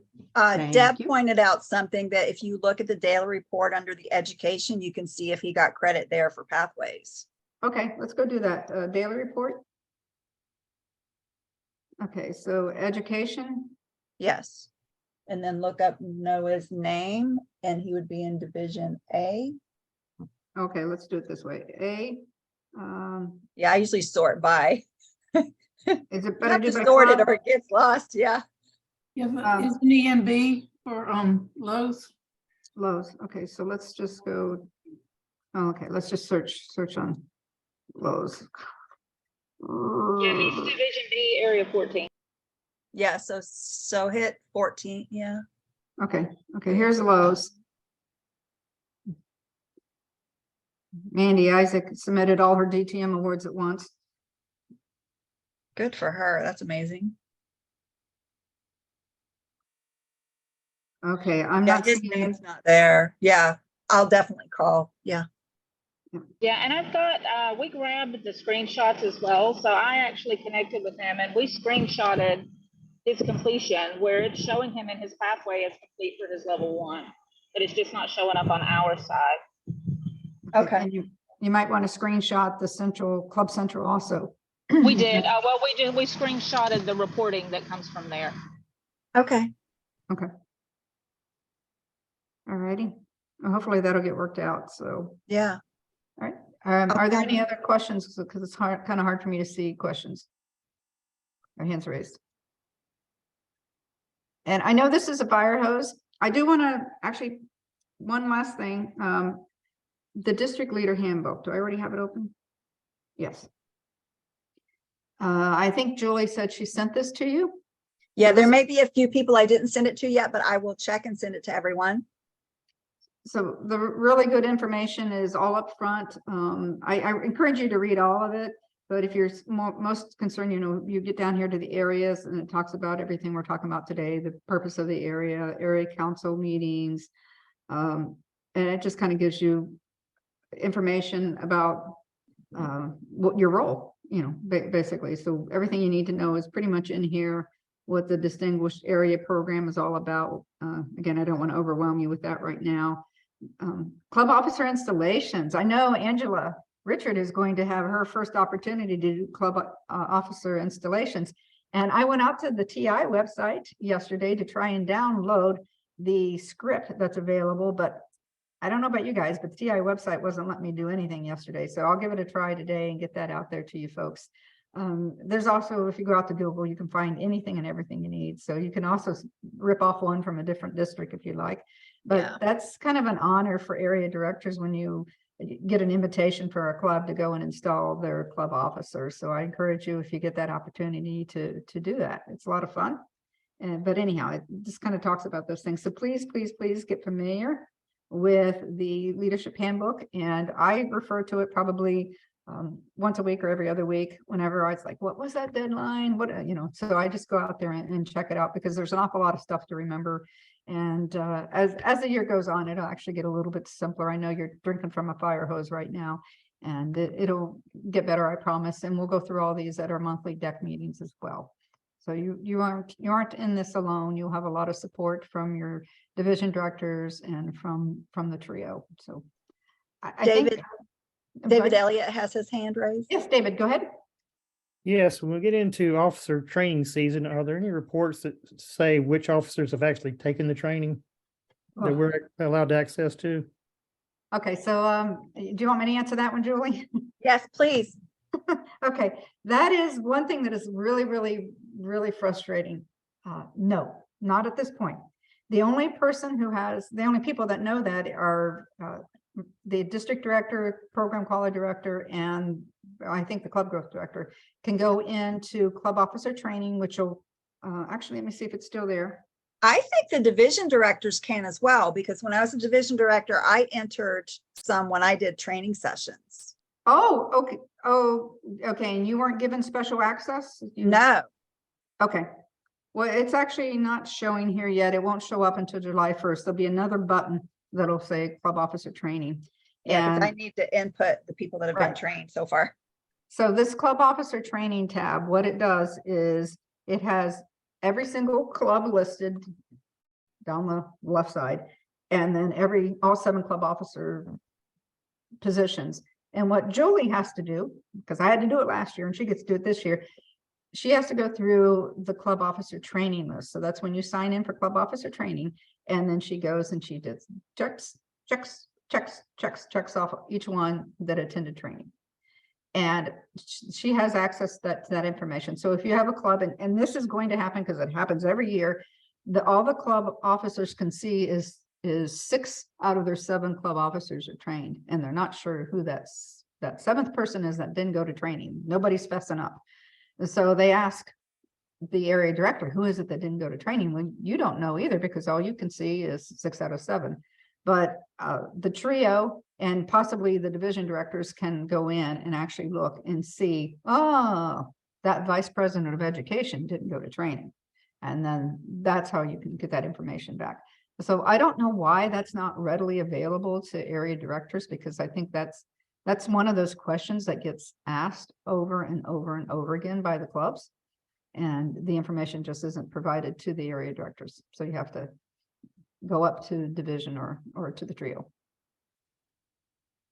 Deb, Lee put the officer script, the officer installation script in the chat. If anyone needs it, they can get Great, it. thank you, Julie. Yeah, and I also say, give Julie some time to get this club officer information entered. It is a very tedious task. I mean, seriously, because she's having to cross-reference the updated club officer list, which may not necessarily be all the clubs, because they didn't submit their club officer list on time. So she's got her information there, and she's saying, okay, this person attended Sergeant at Arms training. She's going in and says, okay, this person check. And it's couple hours for every, I hate to tell you this, Julie, for every club officer training know. session you do, you're going to expect to put in another 2 hours just recording it. So That Google Doc is amazing, though. It just gives me a spreadsheet. When you guys fill that out and submit it, I get a spreadsheet with everybody's name, information. So that's just going to make it so much easier. Yep. So, Randy, are there any other questions? Rhonda, I wanted to note for the area directors and division directors, there will also be a area director success plan, or an area success plan, and a division success plan. Right. As well, and you're probably familiar with the club success plan, and the district has one as well. So area directors and division directors will have success plans as well. And I think it's covered in here. And then Reggie has his hand raised. Yeah, so Yeah, here's what- I'm just sorry, just a second. This tells you what you need to do to qualify for the Distinguished Division Program. At least for divisions, at least 40% of the clubs are distinguished in your division. That's for distinguished. Select is 45% are distinguished, and presidents is 50%. And then for areas, it's distinguished clubs are 50%, 50% plus one more distinguished club for select, and then 50% plus one more distinguished club and a net growth club for presidents distinguished. And also no club loss. So areas need to have no club loss. I don't think that's in division. No, that's just for division. So no net club loss. So if you lose a club, we need to build a club back in your area to qualify for distinguished area program. And that's really all it is. So it's in here under district recognition. You can go see the information. So I'm sorry, go ahead, Reggie. Yeah, so this is being recorded. So where will the recording be posted so we can review it? I'll have to share it once I get it all set. I'll share it with everyone. Okay. Thank you, Reggie. Okay. All right, well, I'm going to stop sharing. And just so you know, I'm not leaving you guys. I'm going to transfer to my iPhone because I need to go to the post office, because I made a commitment to our contest winners that I was going to mail out their contest trophies today. And I'm going to go to the post office and mail those trophies today.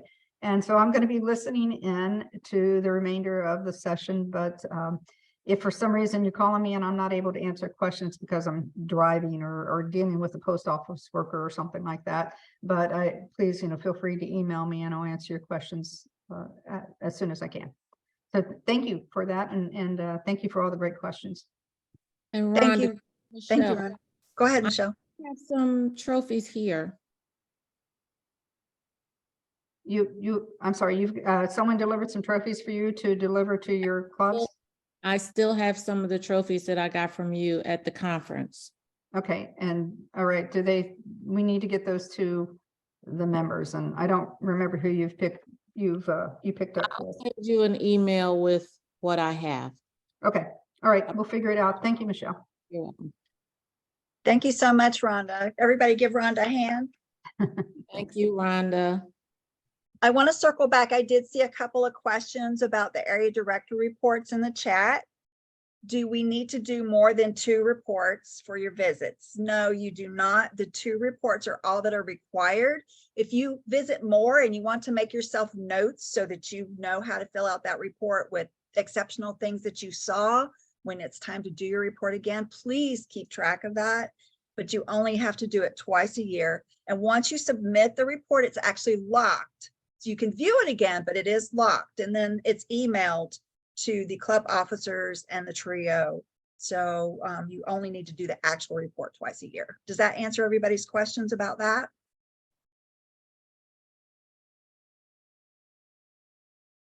Okay, we are going to move into the next portion of our meeting. And I would Julie? like to, yes? Could we take a break? I need a break. I think Absolutely. everyone might need a break. It's been almost 2 hours. Absolutely. Let's take a 5-minute break. All Thank right. you so much. Thank you. Okay. We'll be back at 10:50.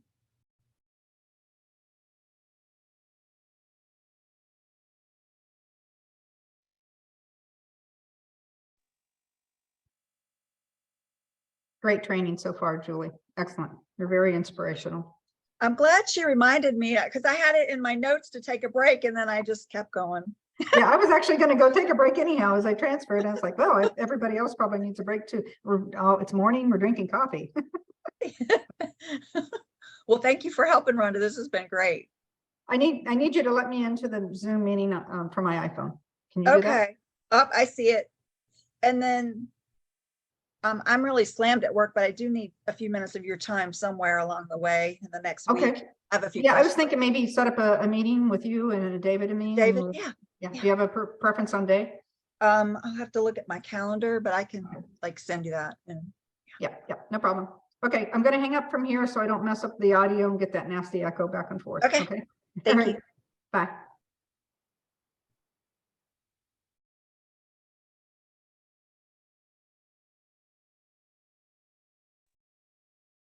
All right, here I am. And now I'm going to go on mute. Okay. Thanks, Rhonda.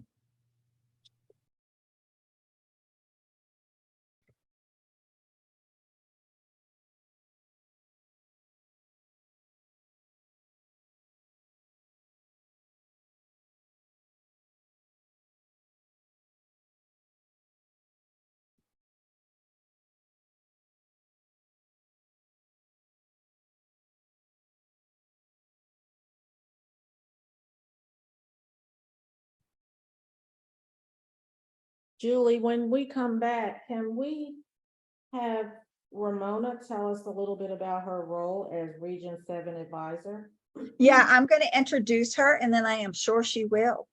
Okay, great. Thank you. Thank you.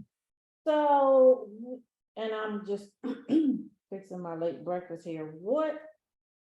So I see YBLA at the top there. So but I don't see any numbers like I did with Albemarle. Like a club number?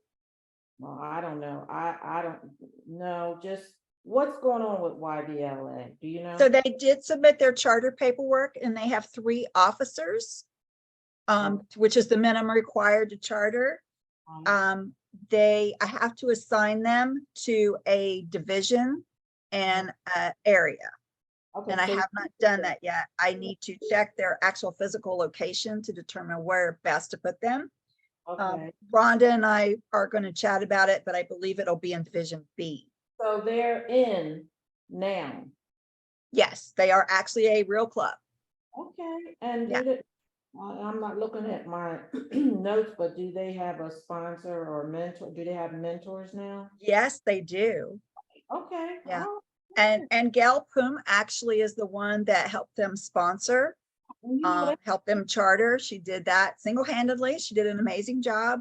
And then Dr. Carla Jones, I believe, and Dr. Alice-Ann are going to be their sponsors. okay. So that's amazing. That was- I was very excited that those 2 women were going to be their sponsors. Okay, wonderful. I will definitely reach out. And Wanda, the woman that that works for the Young Black Leader Association, she's incredible. She just was on a mission and going to make sure that she got that club chartered. She before June 15th, and it's June 13th is their charter date. So she was on it. Wow. Do we know how many members they are? I don't remember off the top of my head, but I know 20 at least, right? Yeah. I'll have to go look to see if they have more than 20. Just reach out. So I need to put a task on my calendar. I put these tasks on my calendar. I just hope I can keep up with them all. Okay. If you're back, if you could come on camera so that I know we can get started with Ramona's section of this training. And Ramona, after I introduced you, would you talk about a little bit about your Region 7 role as well? Sure, I sure will. I figured you would. I just wanted to ask you to do that. And Julie, just so you know, I might flip my training a little bit because we're area director heavy today. And I heard a lot of, I'm new, like a lot of the acronyms are probably doing this. And I really just want to maybe bring it down to their level a little bit. Division directors, you'll still get what you need, but we have a lot of area directors here that need a little more love. Yes, absolutely. And I am aware that there's a couple of division directors that could not be here today. They let me know that, and that I will need to do some makeup sessions for them as well as any area directors that could not attend. Yeah. Okay, let's get on screen, everybody. I requested the break. I hope you all loved your break because I got more coffee.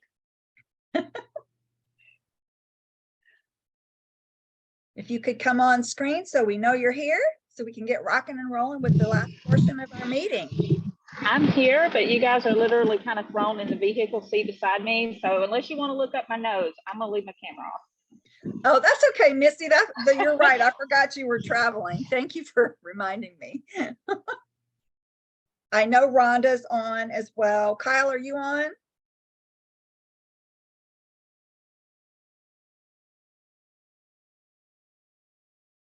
I'm on. Okay, thank you. I know you were having camera issues as well. So I want to make sure that Ray and Matthew and Prasanth are here. If they are, and Pallavi, if they are, we will get started. And if I miss any messages, please let me know. I'm trying to make sure that I keep up with everything and all the questions and hands raised. So just let me know. Okay. I would like to welcome our Region 7 advisor, Ramona. Ramona joined Toastmasters in 2013 as a member of Speaking Easy in District 37. So she has her roots in District 37. She currently serves as the region advisor supporting Districts 29, 37, 58, 66, and 117, Northern and Southern Virginia, Eastern and Western North Carolina, and South Carolina. So she has her hands full with all of us. As a region advisor, she supports district directors, program quality directors, club growth directors, and district public relations managers to maximize performance while helping to identify strategies to achieve the district mission. Ramona is a native of Ohio, but spent most of her life in North Carolina and retired from the United States Army. And thank you for serving, Ramona. She is married to Ben, and they have one daughter, Brianna, who is 29. Please welcome distinguished Toastmaster, Ramona Baylor. Thank you, Julie. Thank you so much. Hello, District 37. It's so nice to be home. As Julie mentioned, this is where I grew up. I grew up in District 37 as a Toastmaster. I do see some familiar faces, and then I see some new faces, and that's what Toastmasters is building the family. So I am part of your family. And as Julie also mentioned, as the region advisor, I'm supporting 5 districts, the 5 leadership teams, and I will work with them throughout the year for them to be successful. So I'll be working closely with your trio and your public relations manager. I'm going to go ahead and start sharing it's a lot that goes into my role, but I just want you to remember, one, I'm a Toastmaster first and then a leader. So I'm always here as a resource to you. Please use your leadership team.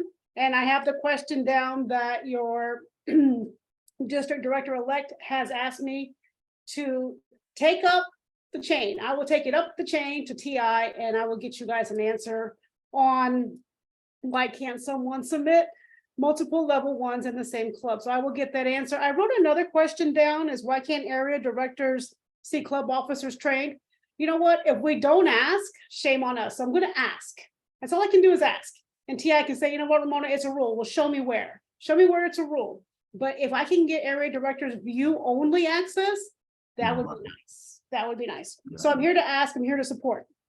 Let me go ahead and start sharing my PowerPoint. And I was saying right when we were coming off break, is that this is tailored for division directors, as I was requested to give division director training. Although I will make sure that everyone has the opportunity to be involved, ask questions. It's going to be interactive, thus why I want to see you on video, because I'm going to be asking you questions like David, I might ask you something, Angela, I might ask you something. I want this to be more interactive versus just me just spilling a bunch of information. Here's our agenda. It's not a very big agenda, but this is you. You are part of this group here, this picture, and you have a piece of the puzzle, and it all fits nice and neatly in there, but sometimes everything is not so nice and neat. So we're going to talk about building a strong team as well, and then communication. This is the agenda. It doesn't seem very big, but it is quite a bit of information. Congratulations. You are part of the district team. You are now a district leader. I know that it's not effective until July 1st, but just like me, you get started in the role a little bit early. As you can see where the division director is on the outside of the circle, and you'll see the area directors on the outside of the circle as well. You want to be able to, one, feel like you're part of the team, and I did hear that earlier. Also, create your village. This is your village amongst many other little committees and teams that you're going to create.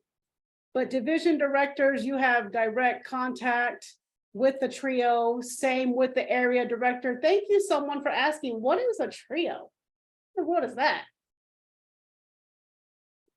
Continue to ask questions. If you don't know, ask. If you don't ask, shame on you. You should be asking a bunch of questions. Look at the handbook, read the handbook, put it by your nightstand, put a copy in the bathroom. I mean, put a copy at work. Just like, let me look at page 16 today. There is a manual and handbook for everything that we do in Toastmasters. I have one as region advisor. Mine's getting pretty worn out over here. It's got tabs and highlights. And then again, I ask questions of the leaders that have come before me. You may not see that here in this circle, part of the district team, but I'm just going to say, like the Deb Lees and the Glenda Team Edwards and those individuals, they're always available to you as well. I know Deb has chief judge on her box right now, but we all know she's a past district leader. They're part of the district team. They love to help. Ask them questions as well. So here's the checklist for the division directors that came straight out of the district leader handbook. Like, I can't make this stuff up, nor do I want to make this stuff up. This is your checklist. Area directors, yours looks exactly the same, except take the word division out, put area in. Division out, put area in. So right now, area directors and division directors, you're attending your training. There's going to be more training coming on throughout the year. Also, you have to complete the division or area success plan. With anything we do, we need to create a plan. For example, I need to make breakfast tomorrow for my husband. I need a plan.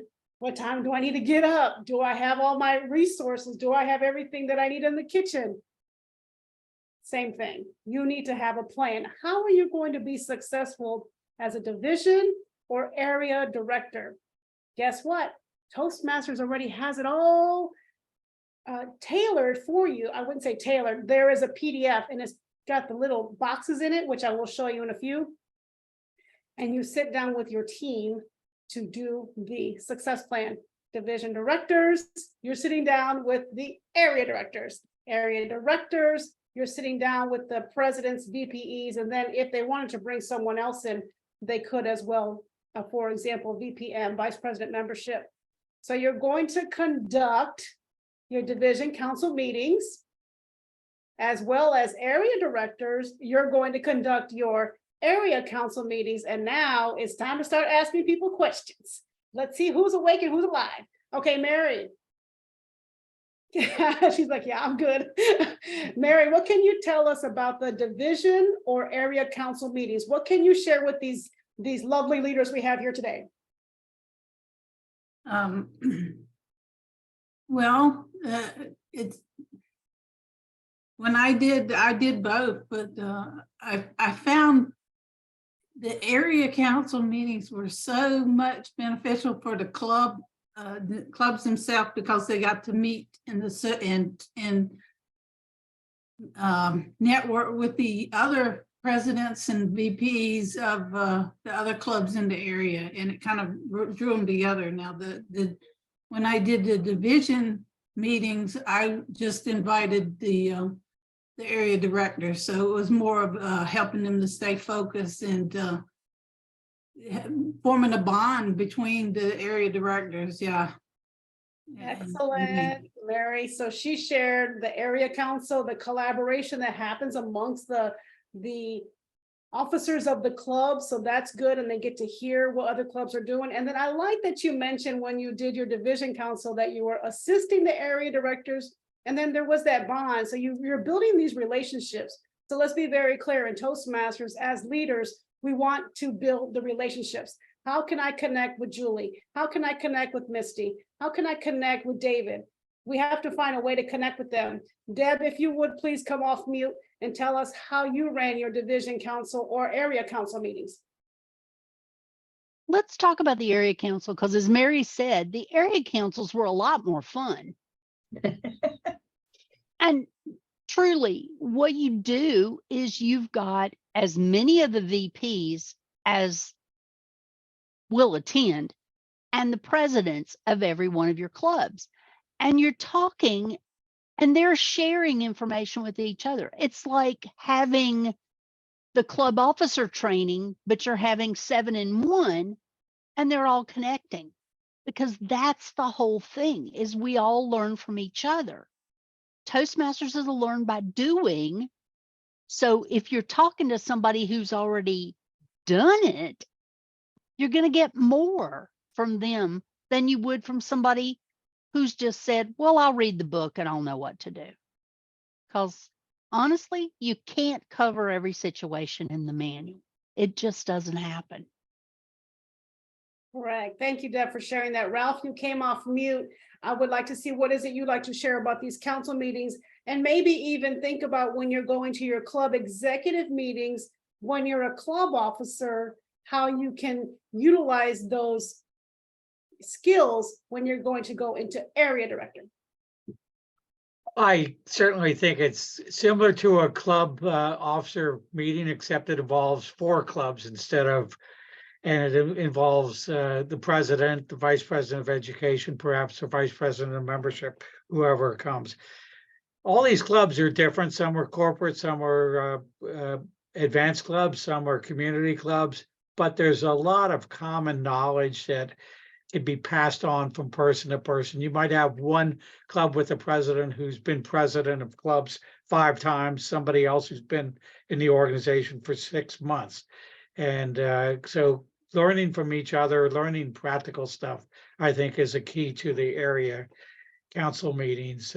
Just answering the questions that people have, because don't assume that everybody knows everything, particularly right now. We have a lot of new members, and a lot that those of us who have been around for a while can certainly teach others. So I think it's an opportunity to learn, fill in the gaps, and build relationships that will help everybody get better.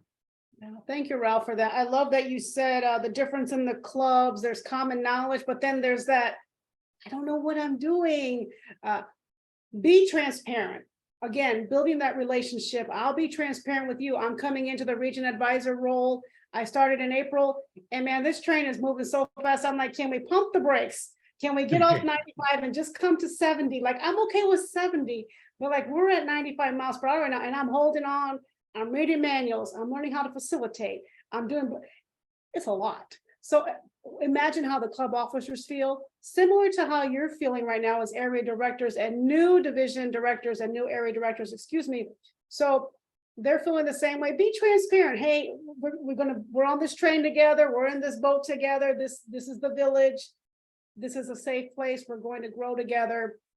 The one thing that you made me think of, that all of you are making me think of, and it's going to be in my future slides, have an agenda, please. Anything that you do in Toastmasters, club executive, area council, division council, the trio, they will have agendas, trust me. I have agendas for my meetings, have an agenda. So attending the the district executive committee meetings, that's also required for division and area directors. And then attending the district council meetings, I did see something in the chat. Per the manual / handbook, division councils are required twice a year. But to Julie's point, to Rhonda's point, to everyone's point, you might want to do more than 2. It's just like anything else. Like, how are we building those relationships? I'm only going to see my area directors twice a year. Probably not, maybe once a month, maybe every other month. But that's when you start learning about your team, learning how they want to communicate. How often do they want to meet? And what are the needs of your teams? So division directors, you have to learn about your area directors. What are their strengths and weaknesses? Same with you area directors. You got to learn about your officer teams. Where is the need at? So way back, long time ago, when I was area director, I met with my team once a month. We met at the Starbucks. I made sure they had a water. I didn't buy their coffee or anything. It's so super expensive. Made sure they had a water and an agenda. And it was a nice, relaxing place. We met there once a month. And it proved to be very successful for me and the team because I got to see them grow and the relationships became very strong. So you're attending the DEC and the district council, which I'll go into more detail in the next slide. Thank you, everyone, for sharing.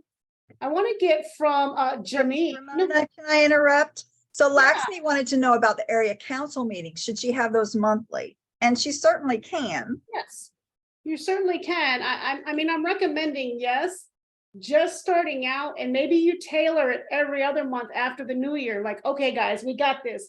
We got the momentum. We've got our calendar. We know what's coming, because when you meet monthly, let me take a sip of my coffee. When you meet monthly, you can make sure you're staying on track with where they're at. The dues, the contest, the officer training. I mean, there's so much that happens. And I will tell you one thing that saved my life when I was in the trio was the district leader calendar. Is it called a timeline? Excuse me, the timeline. Man, I lived by that thing, and we met weekly and we were never off beat. We knew what was going on, what was coming. So thank you for that.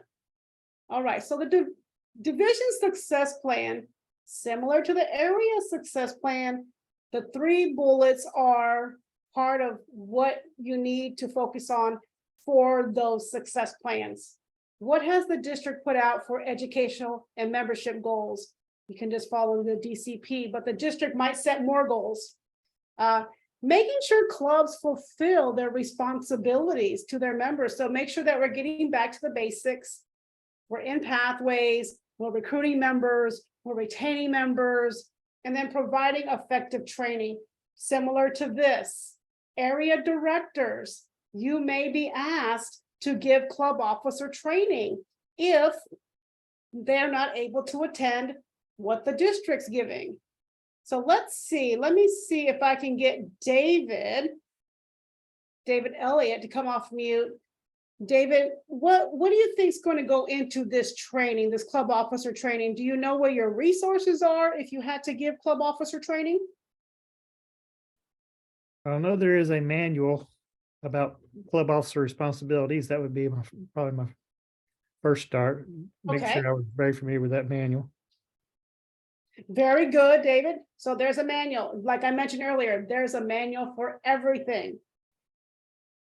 You need to make sure, thank you, David. You need to make sure everyone here on this call, on this training, that you have toastmastersinternational.org saved as a favorite. It has to be a favorite. Welcome to district leadership. It has to be a favorite. I'm not saying that you're going to know everything, because trust me, I'm at this level now and I still don't know everything. Be able to go there, use the search bar, club officer training, boom. It's going to populate the handbook, a PowerPoint, a facilitator guide. I mean, there it is. You may want to print it. I had to print mine, or keep it digital. Follow the guide. It takes you through the training. It guides you on how to be a facilitator. Some of us are great facilitators. Some of us, this might be our first time ever providing training to club officers, and you never want to wing it. So the PowerPoint is there for you. And when you're creating your success plans, either area or division, and this is district as well, but they know this, what you need to do a situation analysis. What is the situation for this area? Maybe it's membership, maybe it's training. And then the team needs to work on a strategy. What's going to be our strategy? And then, like I just mentioned, I was asking David, what are the resources? So we have these things that we need to do in the division or in the area. What are our resources? And please know that you have Toastmasters International resources on the web. You have the individuals that work at headquarters. These are real people like all of us. They're real people that will answer the phone and answer your question or answer your email. And then you have your leaders here in District 37, the current and the past. The current, never forget the past, because they're always here to help. So I kind of put my slides on information and then the fun stuff. Information and then the fun stuff. So here's some of the fun stuff. So, Google is your friend. I went to Google and said, how do you build a strong team? Like Ramona Baylor knows how to build a strong team. Julie knows how to build a strong team. Deb knows how to build, Mary, a lot of us know how to build a strong team, but I just wanted to point out a few things that I've thought of over the years. And again, I was focusing on division, but this can be for everyone. One, establish the culture. Are you going to be this motivated, want to achieve excellence, open to feedback type person? You need to establish that culture amongst your team. Make sure, this should have been number one, make sure that you are defining everyone's roles and responsibilities. Again, understand your role and responsibility before you can define someone else's. So make sure you know your role and responsibilities, asking the questions of the trio of the resources that I just mentioned, and then laying out the roles and responsibilities of division directors, of your area directors, and not just defining it. Ask them. David, do you understand your responsibility? Angela, we've talked about the area director. Do you understand it? Janine, ask the individuals that are on your team, your 4, 5, 6 area directors. Ask them, do you understand what it is I'm sharing with you? And then ask them, can you share, what is it that you understood? Respect. Respect is extremely important. Another reason why we asked you guys to come on video if you can, because I want you to feel, one, that you have a voice, and I also want you to know that there's a lot of diversity here in District 37. Stay organized. This is what I was talking about earlier. Stay organized. I even put the page on there. If you want to be successful this coming year, print out those few pages. And what's interesting, if you can, print it out in color, because area directors, you're a certain color, and division directors, you're a certain color, and just highlight, boom, boom, boom, boom, boom. That's what I have to do. Thank you, Alan, for coming on video. Nice to see you. Some people I know, some people I'm so happy to meet as well. Encourage your team, similar to what I'm doing now. Have an upbeat attitude, encourage them. Look, we're in this together. I was transparent. I'm new in this role. I've never been a region advisor. Some of you have never been an area director. I heard someone say first time division director. We're in this together. Let's learn together. Let's grow together. So encourage your team to be transparent, to say, you know what, Mary, I have a little issue. I got this club. They do not want me to come visit them. I don't know what to do. Encourage them. It's okay. Let's talk about it. Communicate, communicate, communicate as much as you can. Call, text, WhatsApp, Zoom, you name it. Communicate as much as you can. In Toastmasters and district leadership, you cannot over communicate. You cannot. Like sharing is caring, share, share, share, share, share. And there might be something that you received in your email, like, I don't even know what that email was about. It was like 6 paragraphs long. Communicate, but don't make it so lengthy that no one wants to read Ramona Baylor's emails. And I use myself an example because I'm not a really good example. I like to be clear and concise, but I don't want to throw anyone else under the bus right now. When I send an email and it's a dissertation, who wants to read that? Nobody. Nobody wants to read Ramona Baylor's dissertation about dues when I could have just sent the attachment that TI sent us a few weeks ago and just said, here's the attachment, new dues. What are your questions? Something like that. Communicate, but try to be brief if you can. Be open to feedback. We're all growing as leaders. I will definitely be asking the trio, after this training, what did you think of my training? What did I do well? How can I improve? And then celebrate. You need to celebrate every success, whether it's you made the 8 paid members, or you had a speech contest and nobody passed out, you didn't call 911, you had the certificates, Deb like that one. I'm just saying, celebrate the successes, celebrate your area director council meetings. Hey guys, we did it. We had our first area director council meeting.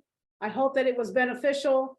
Let's look forward to the next one. Celebrate anything. I mean, maybe, let's see, maybe Alan achieved his level 3 and wanted to share with the team. Celebrate everything. This is Toastmasters. Have fun. So the division director councils. This is, somebody had asked this question earlier. Division directors, you're in charge. You're the chair. At least 2 meetings a year. Set it up now. This is the time. And I'm going to go to Alan since I've seen him come on a video. And even though this says division, what I said earlier, Alan, this is division and area interchangeable. So I put on here, set up now. So do you have a plan on how you're going to set up your area council meetings? What are you thinking, like big picture? Like, is it going to be once a month, twice a year? What are you thinking, right? Like right now, what are you thinking now that you have some information? And it's okay. Whatever answer is fine. It's okay. Still trying to figure that out, but definitely will make an effort to meet as much as possible and have been brainstorming doing some type of in-person event too, whether we meet at a brewery or something fun. Like I'm personally am zoomed out, so any chance I can get to do something in person, I'll take it. Yeah. See, Alan, I mean, you had some great ideas. One, zoomed out. I love the brewery part. So share these ideas. When I'm asking you to come off mute, just share what you're thinking. You're having these thoughts in your mind because you're at this training. And maybe even when you said, I'll be an area director, you had to have some thoughts like, I have a vision. I don't know it's not very clear yet, but there's a reason why you wanted to be an area director. 1, to obviously support the clubs. Another 2, support the district, and then obviously division and all these other things. But those are great ideas, Alan. Start thinking about that now. That's why I put in there a little star, set up now. Maybe write it down, jot it down in a notepad. It might not be perfect right now, but start writing down some ideas. Okay, so we're starting in June. Maybe I'll have a kickoff, mid-July, we'll be at the brewery, small agenda. and just kind of get their thoughts, how are y'all feeling? How are y'all feeling about these new roles? Maybe make it a little, not so boom, boom, boom, boom, just kind of relaxed environment. So area goals and challenges. Division directors, you want to make sure that you're addressing the goals every time you meet. Okay, area 1, 2, 3. We talked about your goals at the last meeting. How are you doing on those goals? And I put challenges in the big, big letters because do not be afraid to discuss the challenges. But remember, division and area directors, you have to maintain control of the meeting because we live in this world called reality, and people are going to be super excited. Their clubs are doing well, and then you're going to have the, I had 4 people show up. This is just, I don't think we're going to make it. I mean, you have people that are just not very happy. Maybe someone's confrontational. Make sure you're keeping control of your meetings. Yeah, this presentation will be shared most definitely, and I've already given it to Julie earlier today. You also want to make sure that you're communicating about the Distinguished Club Program progress. We started in July, maybe it's October, November. How are you guys looking? How can I help? Do I need to come and give a presentation on pathways? That's for division and area directors. Speech contest, woo woo. I mean, who's excited about speech contest besides Deb? Anybody else? Okay, Renee. Okay, let me, I'm gonna get some feedback from Janine. Janine's smiling. She's kind of hesitant to kind of woo woo. But Janine, how about your contest for the clubs? Haven't really thought that far because mine's geographically diverse, the area I'm in. So gonna have to go with some people that know the area just a little bit more than I do and figure out something. But I just am, because I'm a director, I can't give one. So that's kind of why I was half and half, because it would be nice to be a participant, but oh well, such is life. Oh, you are a participant, Janine, just not a speaker. Yeah, that is true. Yes. Yeah. The contest master, the contest chair. You definitely want to be involved. And Janine, I know you said you really weren't thinking about it, but honestly, you were. When you said I have a diverse area, you've already thought about it. You've had 2 thoughts. 1 is diverse. 2, I need to lean on some other people. So you're going to have those conversations and build those relationships. If you already have a relationship, it's just going to make it stronger. So thanks for pointing that out. And yes, you cannot be a contestant, area and division directors, to include the trio, to include myself. Anyone on this call right here cannot be a contestant. You too, Deb, because you're the chief judge, so that would be kind of odd anyways. But yeah, Deb is the chief judge. She can't be a contestant as well. Again, when it comes to speech contests, guess what? There's a speech contest handbook. Again, make a few copies. By your bed, in the bathroom, when at work. You need to know it. You need to want to be the sponge. I can't believe I haven't said that. Be the sponge, be the sponge, be the sponge. Deb's going to talk about not being the sponge, but something else. Yes, Deb. Talking about the contest book, there's not only a contest rule book and an instruction manual, but there are scripts for your contest master, for your chief judge. All of this, use the tools the district has put out there. Don't waste your time trying to recreate the wheel. Toastmasters is really good about manuals. The manual's there. Use it. Okay, off my soapbox. Whew. Well, you said it because I didn't have to. 1, there's so many resources. I love, and District 37, I love your website. Love, love, love. I don't know who created it. I don't know who maintains it. Not that it matters, but kudos to the District 37 website. All your tools and resources are there. I know you have the handbook. You go ahead and make you a little folder, digital folder on your computer, laptop, whatever it is you're using. and start putting in those tools and resources. Because it's super, super beneficial and it's going to make your life easy. You don't have to be stressed out wondering, where's this thing again? What did Deb say? I don't remember. Just remember, what are you a part of? District 37. Go to their website. Please do not Google scripts. District 37 website. District 37 website. Did I say the District 37 website that everything is on the district? Like if it's not there, it's going to be there. It will be there. The script and the speech contest rule book. And then everything else that you might need to make your digital copies of your certificates or print them out, because we definitely want to do things in person if we can. Toastmasters website. Type in speech contest. Oh my gosh, it will blow your mind. So thank you, Deb. Thank you for that. And if you can't find it, what are you going to do? You're going to ask a leader. Area directors, ask your division directors. Division directors, ask the trio. Trio, ask me.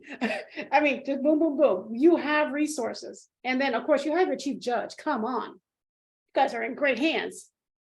Gina Lovick is our new, yep, yep. I know Gina. I think I'm meeting with Gina tomorrow, I think. So that's going to be exciting. And then club officer training. This is for division and area. Making sure, one, you're sharing with the clubs. When is the training? Trio will make sure that you have that schedule. I think Julie referred to it that it's already on the calendar. So it's already on the calendar. Look at the calendar. I mean, like reading is fundamental. Go use your resources. Communication. Let's talk about communication. Let's see, Angela, I haven't heard from you yet. And you're off mute. So communication, how important is communication in your role as area director? I would say that communication is going to be one of the biggest factors in establishing a good relationship with the teams, the groups, the members, building trust, letting them know that I'm here for them. And so really it's just building a community. And so I would say there's a huge impact to having really great communication. Yes, most definitely. Thank you so much, Angela, for sharing that. And there's something in the chat. Deb sharing is caring. I'm telling you, you guys better start downloading stuff in the chat as well, but you can always go to the website. Thank you for sharing that, because in every role in Toastmasters, when you're at the club level, you're learning how to be a leader as an officer, and now you're in your area role, expanding a little bit, division, expanding more, trio, you've expanded, you are there. But keep in mind, you're going to have challenges, and you need to lean on the leaders for help and assistance and guidance. So one, when you're communicating with your teams, and this is for everyone, trio as well, you have to know the method. When I'm talking to Angela, how does she want me to communicate with her? She likes to be on Zoom. She wants to see my face. She wants to see my facial, my body language, all that good stuff. But then when I talk to Janine, Janine's a phone person. Be flexible. There's so many ways to communicate. This is something that I stand by, and I've been living this, the second bullet, I feel like my whole life. Just be transparent and open. Like I said, we're in this together. Some of us are learning brand new tasks, the roles and responsibilities. Be consistent in your communication. If you're going to send emails every first Tuesday, be consistent. If you're going to get on Zoom with your team, because some of us are challenged with location and not in person, be consistent with the same Zoom login. Can we make it easy, people? Can we make it easy? Do I have to have a separate login for every time I meet with the same person? No, let's make it easy. These are just my tips. They're just my tips. They don't have to be, your tips and your rules. And then always be open to ideas. Just because you're at this level, whatever level it is you're at, does not mean you stop learning. So always be open to ideas. I loved being the district director because I had a very large team and I was able to hear so many ideas. I had an idea from the parliamentarian, the timer, the division B director, and then implemented it in the district. Imagine how good someone feels when you can shout out and say, hey, the parliamentarian had this great idea. Give the shout outs if they're comfortable as well. Always be respectful when you're communicating. Handle the crucial conversations in private. We all know that, right? We all know that, but I put it on there anyways because conflict is going to happen. At every level, conflict happens. At your level, at my level, at the level above me, it happens. But we need to know how to handle conflict. I already mentioned this earlier, have an agenda, and then obviously build strong relationships through all your communication tactics and how you're going to communicate with people. You're building these relationships. All right, how am I doing on time, Julie? Doing good? Okay. So see, now I'm back to the information, but I'm still gonna ask for input. Thank you so much, Julie. So the district executive committee meetings, they're 4 times a year. That's per the leadership handbook, district leadership handbook, excuse me. Again, I'm not making this stuff up. I'm just pulling it out, sharing information. So you know, area and division directors, you're required to be here at these district executive committee meetings. If you're not there, you need to let the district director know why. Julie, are these also on the calendar? Not just yet. Okay, so We're they're being working worked on on. Yeah, so the trio, we heard what the trio was earlier. This is just the trio, not the I don't know if the PRM's involved, but they're working on the district calendar. This is going to be on the district calendar to share with all of you. But again, and Julie, please correct me if I'm wrong, or Deb, you're required to be there. You are required to be there. Again, welcome to district leadership, right? It's required that you are certain places, you conduct certain things, you create certain plans. Welcome to district leadership. Receive updates from the trio. So this is what's happening at the deck. This is what's happening. There's probably more, but I just put some tidbits. You're receiving updates. Sure. I just wanted to say I decided to do a monthly deck meeting. It's going to be on the second Monday of the month for 90 minutes. So those are on the calendar. Oh, thank you, Rhonda. Did you catch that? I didn't catch all that. Monthly deck meetings on the second Monday of the month. Oh, there you go. Yeah, And on it's the the chat. calendar. Thank you. Thank you so much, Rhonda. That is from your district director-elect. There it is. So you're going to receive updates from the trio and the district leader team. For example, the finance manager, that's the super important meeting that you want to be at because you're going to be voting on the budget, or you're going to hear budget updates from the decks. I'm getting ahead of myself with district council. Public relations manager will probably give some type of updates. The parliamentarian will share how to put something to a motion, how to address the district director, blah, blah, blah, so on and so forth. So I put on here, and I'm going to let our chief judge and our experienced leader in District 37 explain why I put on here voting as needed. Contests will be voted on at the first meeting. Do you know what I'm talking about, Deb? Oh, yes. Yes.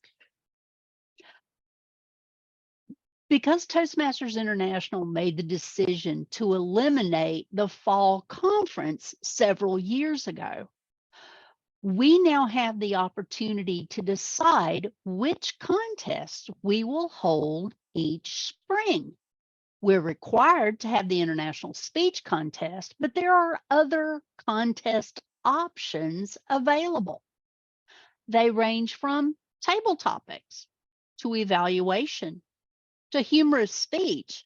And now get this, you can even have a tall tales contest. Now this means at the club, area, division, and district level, you would hold these additional contests at the same time that you're holding international speech, with the winners for the district crowned at the spring conference.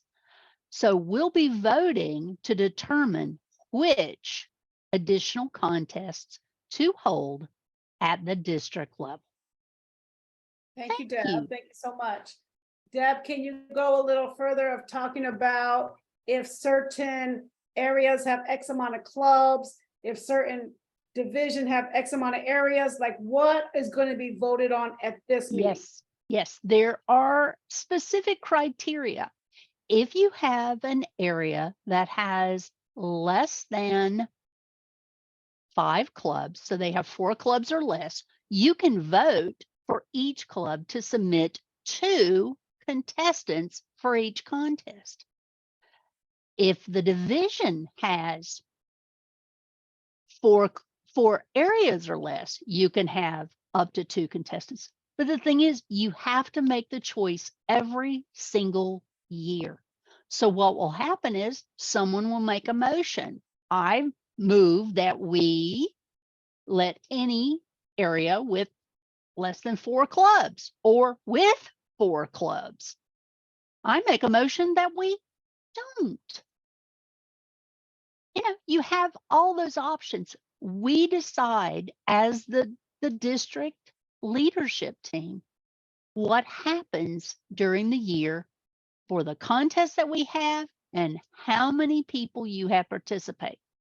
Now realize if you have 3 contests and you decide to have 2 contestants for every contest from every area or every club, that contest time is going to expand. So if you've got a contest that starts at 10 a.m., you're not going to get done until 2 p.m. at the earliest. So be very conscious of that, particularly if you're having your contests on weeknights. People do not want to stay up till midnight and have to go to work the next day. Thank you, Deb. Thank you so much. And remember, when you go to your first official district executive committee meeting, that will be brought up. Make a note to yourself, if it is not brought up, that you make a motion that it be communicated, it be talked about, that we have this conversation, because this is the one time that all of you here will have a voice. Keep in mind, after this one meeting, done. Okay, yes, Renee. So I'm curious, Ramona, and I'd like to ask the trio members and Deb as well. Julie was at a meeting that I held yesterday, area council meeting, and a question was brought up. When it comes to voting about contest matters, whether we do it hybrid, virtual, which contest, okay, they understand that it's the deck participants that vote. But the question was, couldn't we do a poll so that the full membership can vote? Couldn't the district issue a poll member-wise throughout the district so that we get everybody's input and not just the district leaders? I will let a trio member answer, or Deb, because that's who it was posed to, and then I will give my 2 cents. Julie? Rhonda or Deb, do you want to answer that? I took that back as a question I was going to discuss with the trio. Okay. Deb, do you have any insight? Actually, I'm going to defer to Rhonda as our district director-elect, but my personal opinion is, as an area director, you should have already talked to your clubs the first time. So be their voice. They should be able to tell you what they want, because how many people are actually going to answer the poll? But if you as the AD ask them specifically, they'll tell you what they think. Yes. That's I that was apologize. similar, yeah. Go It ahead, took me a Rhonda. minute to come off. It took me a minute to come off mute, so sorry about that. So is the question about which contest to have, or is the question about whether to have virtual or in person? All the above, Okay. contest related. And to poll the Okay. members. Right, to poll the members. Well, I would certainly be in support of polling the members to see which additional contests they would want to hold. I mean, obviously we have to do international, but we'll do at least one more, if not 2 more. As far as whether to be in person or virtual, the thing is with that, everybody has to be in agreement, right? So all the areas all have to agree to either be in person, virtual, or hybrid, right? And all the divisions have to agree to be in person or virtual hybrid. So that makes it a little more challenging when you're polling. I mean, there's nothing wrong with polling to get a general feel, But in the end, everybody on the deck has to come in agreement what we're going to do at the deck, I'm sorry, at the area level and at the division level. So that makes it a little bit more challenging. Keep in mind, in-person contests I think are a lot more fun, but then you have to find a venue and you have to get people that want to show up. So that's the challenge there. So I'm not opposed to doing a poll just to get a pulse of the district to see what folks really would like to do. Excellent. Thank you, Madam District Director-elect. So that was some good feedback, Renee, that the district director, obviously, and then she'll speak to the rest of the trio. I think the poll is a good idea to get the pulse. But again, Renee, to your point, we have all these area directors who have been appointed for this reason. They are the voice of the clubs. I love the poll idea. I want to hear what happens with the poll. That's exciting. What I would like to kind of offer at this point, and the reason I felt that it was important to bring up, is that actually is how, what Deb said, you hit the nail on the head.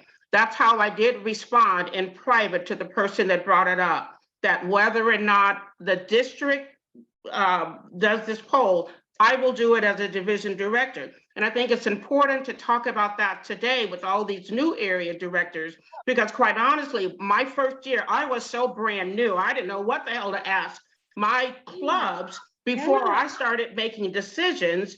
And here I am making decisions and participating in votes and kind of figured it out towards the end. So it's important to have those conversations now that, yeah, getting the feedback from the very jump start from our clubs as area directors is extremely important. But we need to have that heads up that these will be crucial issues that your club members will want a say in, and not just rely on us to represent them if we don't know how they feel. So we can do it at the area level, we can do it at the division level, but it needs to be discussed before it's voted on at the deck meetings.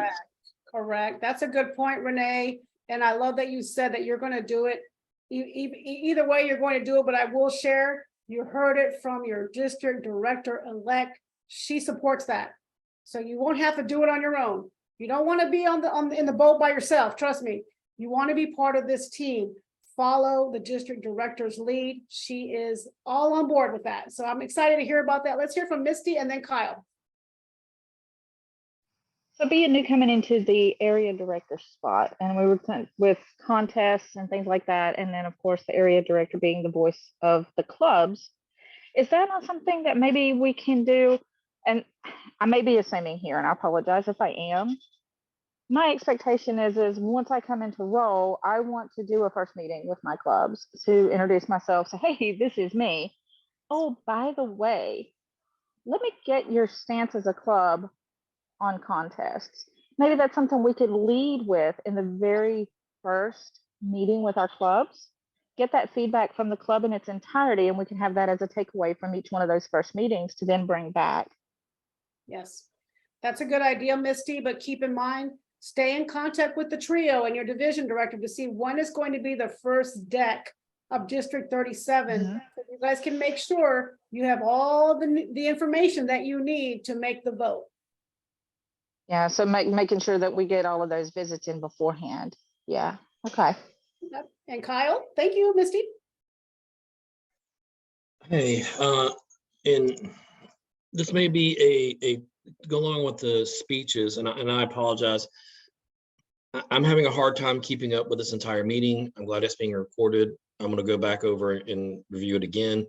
My brain is full and overflowing throughout my ears. I have no idea what's going on. I know, Kyle. I know. Hang in there. Hang in there. What's your question? As far as the contests are concerned, now I've been in Toastmasters for a while. I missed it through the COVID years. I don't understand how you can have a contest, speech contest, virtual. That's a weird concept to me. Very easily. We've been doing it for 3 years. Very easily, Kyle. Your trio and your division directors and your leaders, they will show you. You can even go to any, this you can Google. You can Google Toastmaster online speech contest. Boom, thousands are going to populate. But Kyle, they'll bring you up to speed on that. Okay, thank you. Yeah, and I would even go on a limb, Julie or or Rhonda, please let me know. You guys are going to have contest training. So all this is going to be covered, Kyle. It's just so much to put into this one training though. Right, Julie, contest training? Yes, we will have contest training and judges training, and we'll have trained for each of the roles, the timer, the contest chair, the contest master will have training for all of the roles. Yeah. Julie, do you happen to have any PowerPoints available that would be available to this group that if they just wanted to look at it, something from last year? I have a spreadsheet and some other items that I can share with the group. Yes. All right. I'm going to make a note, Julie. I do have some from District 117. We're all in the same region. We're all one family. So I'd be glad to share what we did in District 117 for contest chair. It'll help you out, area directors, and then also for judges. But I'm not going to do the judges because you got a fabulous chief judge. Yes. Speaking of Okay, which, her hand is raised. Yeah, and her hand is raised. Go for it, Deb. Can I bring up one point to the area and division directors? Don't worry about contests right now. And the reason I say that is you've got time to get your feet wet as the area director. Get your first visits out of the way. Get your first area council out of the way. Get comfortable with your clubs. Then we'll teach you how to do what you got to do once contest season starts, because it will not begin until January. Okay? So don't try to eat the whole elephant today, because if you do, you'll end up with indigestion and not a fun place. Thanks, Deb. And I think I may have gotten that ball rolling, but I just wanted to make sure they were clear. You guys will be voting on this early in the year. So it's like, you got to know the information and then step back a little bit. And then like Deb said, kind of do what you need to do, kind of slowly get into, oh, then there's contest. So you'll have plenty of time. District council meetings, that's where I had got ahead of myself talking about the district budget. So that's held twice a year. You will be part of that decision to approve the budget along with the club presidents and the club VPEs. So it's the DEC, which you are, and then the district will invite the presidents and the VPEs. I put down there 2 votes per club. All the voting stuff, it's all in the handbook. I don't want to confuse anyone. You got to have a quorum and all this fun stuff. Let the trio worry about that. Just remember, you are required as a DEC member to go to this meeting as well. The main thing you want to focus on is the budget. Make sure you're looking at that budget, which the trio will send, the district director will send the agenda and the budget and anything from last year, we'll send it 2 weeks prior. So be looking for that email. Final thoughts. I think I'm doing good on time, Julie. Think so? Okay. Again, know your role and responsibilities. The things you don't know, just ask. Just ask. Kyle said the information is coming out of his ears. I know how you feel, Kyle. I went to this training in person. I want to say Deb was probably there, and they gave us this big old binder. I'm like, are you serious right now? I mean, they gave me this pretty little badge, but then I was like, what am I going to do with this big old binder? And it was very organized, separated and tabbed out. But when you're hearing all this information for the first time, it's a lot coming at you. And we were there all day, Deb. We were somewhere at some hospital basement. I can't remember the city, not Winston-Salem, but we were somewhere. I think we were in Durham for one piece Durham? of it, and then we were in Greensboro for the other one. Greensboro, I think it was Greensboro, yeah. So other final thoughts for division directors, teach, coach, and mentor your area directors. I like that Renee was like, I'm just kind of figuring it all out. Love the transparency, Renee. Keep that going, because you're here to teach, coach, and mentor those younger leaders. And then area directors, you're grooming the new leaders that are going to rise up in District 37. Use all your resources. There's so many resources. Don't use Google as much as I mentioned one thing about Google. Use toastmastersinternational.org. Use that, save it, use the leaders, your current and your past. Thank you, Deb, for being here. Thank you for always serving District 37. And then finally, pursue excellence in all that you do, and have fun. Have fun. And finally, I'll close out here.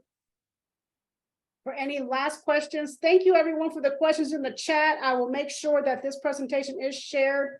I try to stay up with the chat when I'm presenting, but let me know if I missed anything. Final questions? All righty, well, hearing none, seeing none. Hey, Reggie, nice to see you. I like that Toastmasters with the big old microphone. I like that. Okay, okay. Nice to see all of you. Hey, Rhonda, be safe driving. Hi there. Thank you, Ramona. Back to you, Julie. Thank you, Ramona. Let's give her a hand. Let's give Renee, Rhonda, and Ramona a big hand for being here today and taking their time to spend with us to do some training.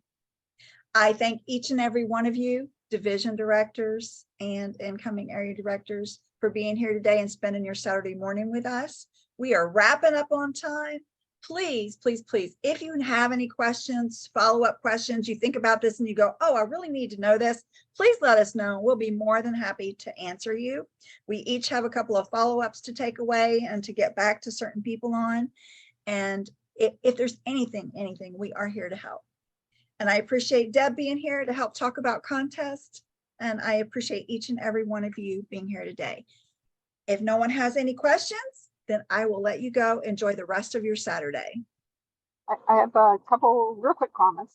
Yes, ma'am. I want to remind everybody our first deck meeting is scheduled for July 10th. And yes, I will send out an agenda in advance.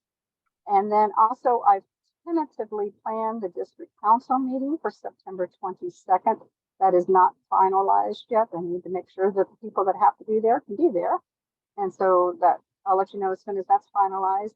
And then I will be ordering area director pens and area and division director pens, as well as name badges for everybody after July 1st, once I'm allowed to actually spend some money. And so the plan, we'll find a way to get all that to you.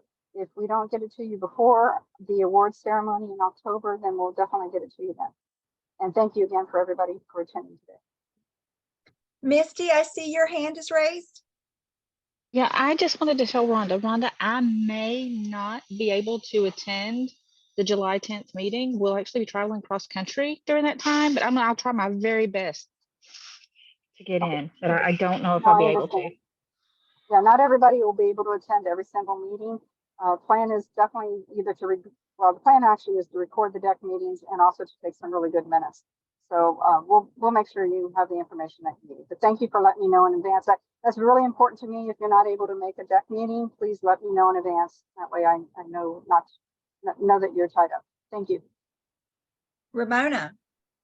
Yes, I just thought of something. Everyone, your trio will be attending the International Convention in August in the Bahamas. Thus my backdrop back here, but that's not what I'm really wanting to tell you. They're going to be attending district leader training. They're going to be there for about a week. If you have questions, comments, concerns, give it to someone in the trio. I love pathways. I hate pathways, whatever, anything. They will have an opportunity to talk to individuals on the headquarters staff. The headquarters staff, they will have booths set up. You go stand in a line and you say, you know what, Alan from District 37 had this question. Can I have the conversation? And sometimes they have the answer, sometimes they don't. But remember, the trio is your voice. If you have a concern, give it to the trio. They take it to the convention. Just want to share that. Thank you, Ramona. Anybody else? Do you think it's something? Sorry, real quick. Do we have a share? I won't say a shared, but is there an extra, or do I need to go get my own Zoom account and use that for the meetings, etc.? Is there one that the district has that, okay, we know area A, whatever, division A is using it today and division B, is there one, or should we plan on getting our own Zoom account? We have a District 37 account. Right now, we currently only have 3 licenses that I've been sharing. Okay. I'm thinking about expanding that so that it's there's more licenses available so that you don't have to take one person off the account to add another person. So we're exploring that and the cost Okay. of that. So, but yes, and if nothing else, if worse comes to worse, you'll have me join your meeting to start it. Okay. We do have a Zoom master. Our Zoom master for the district is Valencia Thames. And many of Okay. you, I'm sure, probably know Valencia. So I'll be working with her to help all you out, making sure that you can conduct the meetings that you need to. All right, thank you. If I could add to that, Julie, to answer Janine, since you're part of Division A, I do have a business Zoom account, and we can talk about how we can, you all utilize that. So yeah, we'll have resources for that in Division A for sure. Thank you, Renee. Thank you, Rhonda. Okay. Anything else? If not, please feel free to reach out and we are more than happy to help each of you. I hope you have a fabulous Saturday. And I hope that you each gain something from the training today, a takeaway. Please think about it. I'm sure you'll come up with questions after you think about the training today. Thank you so much for attending. Have a great day.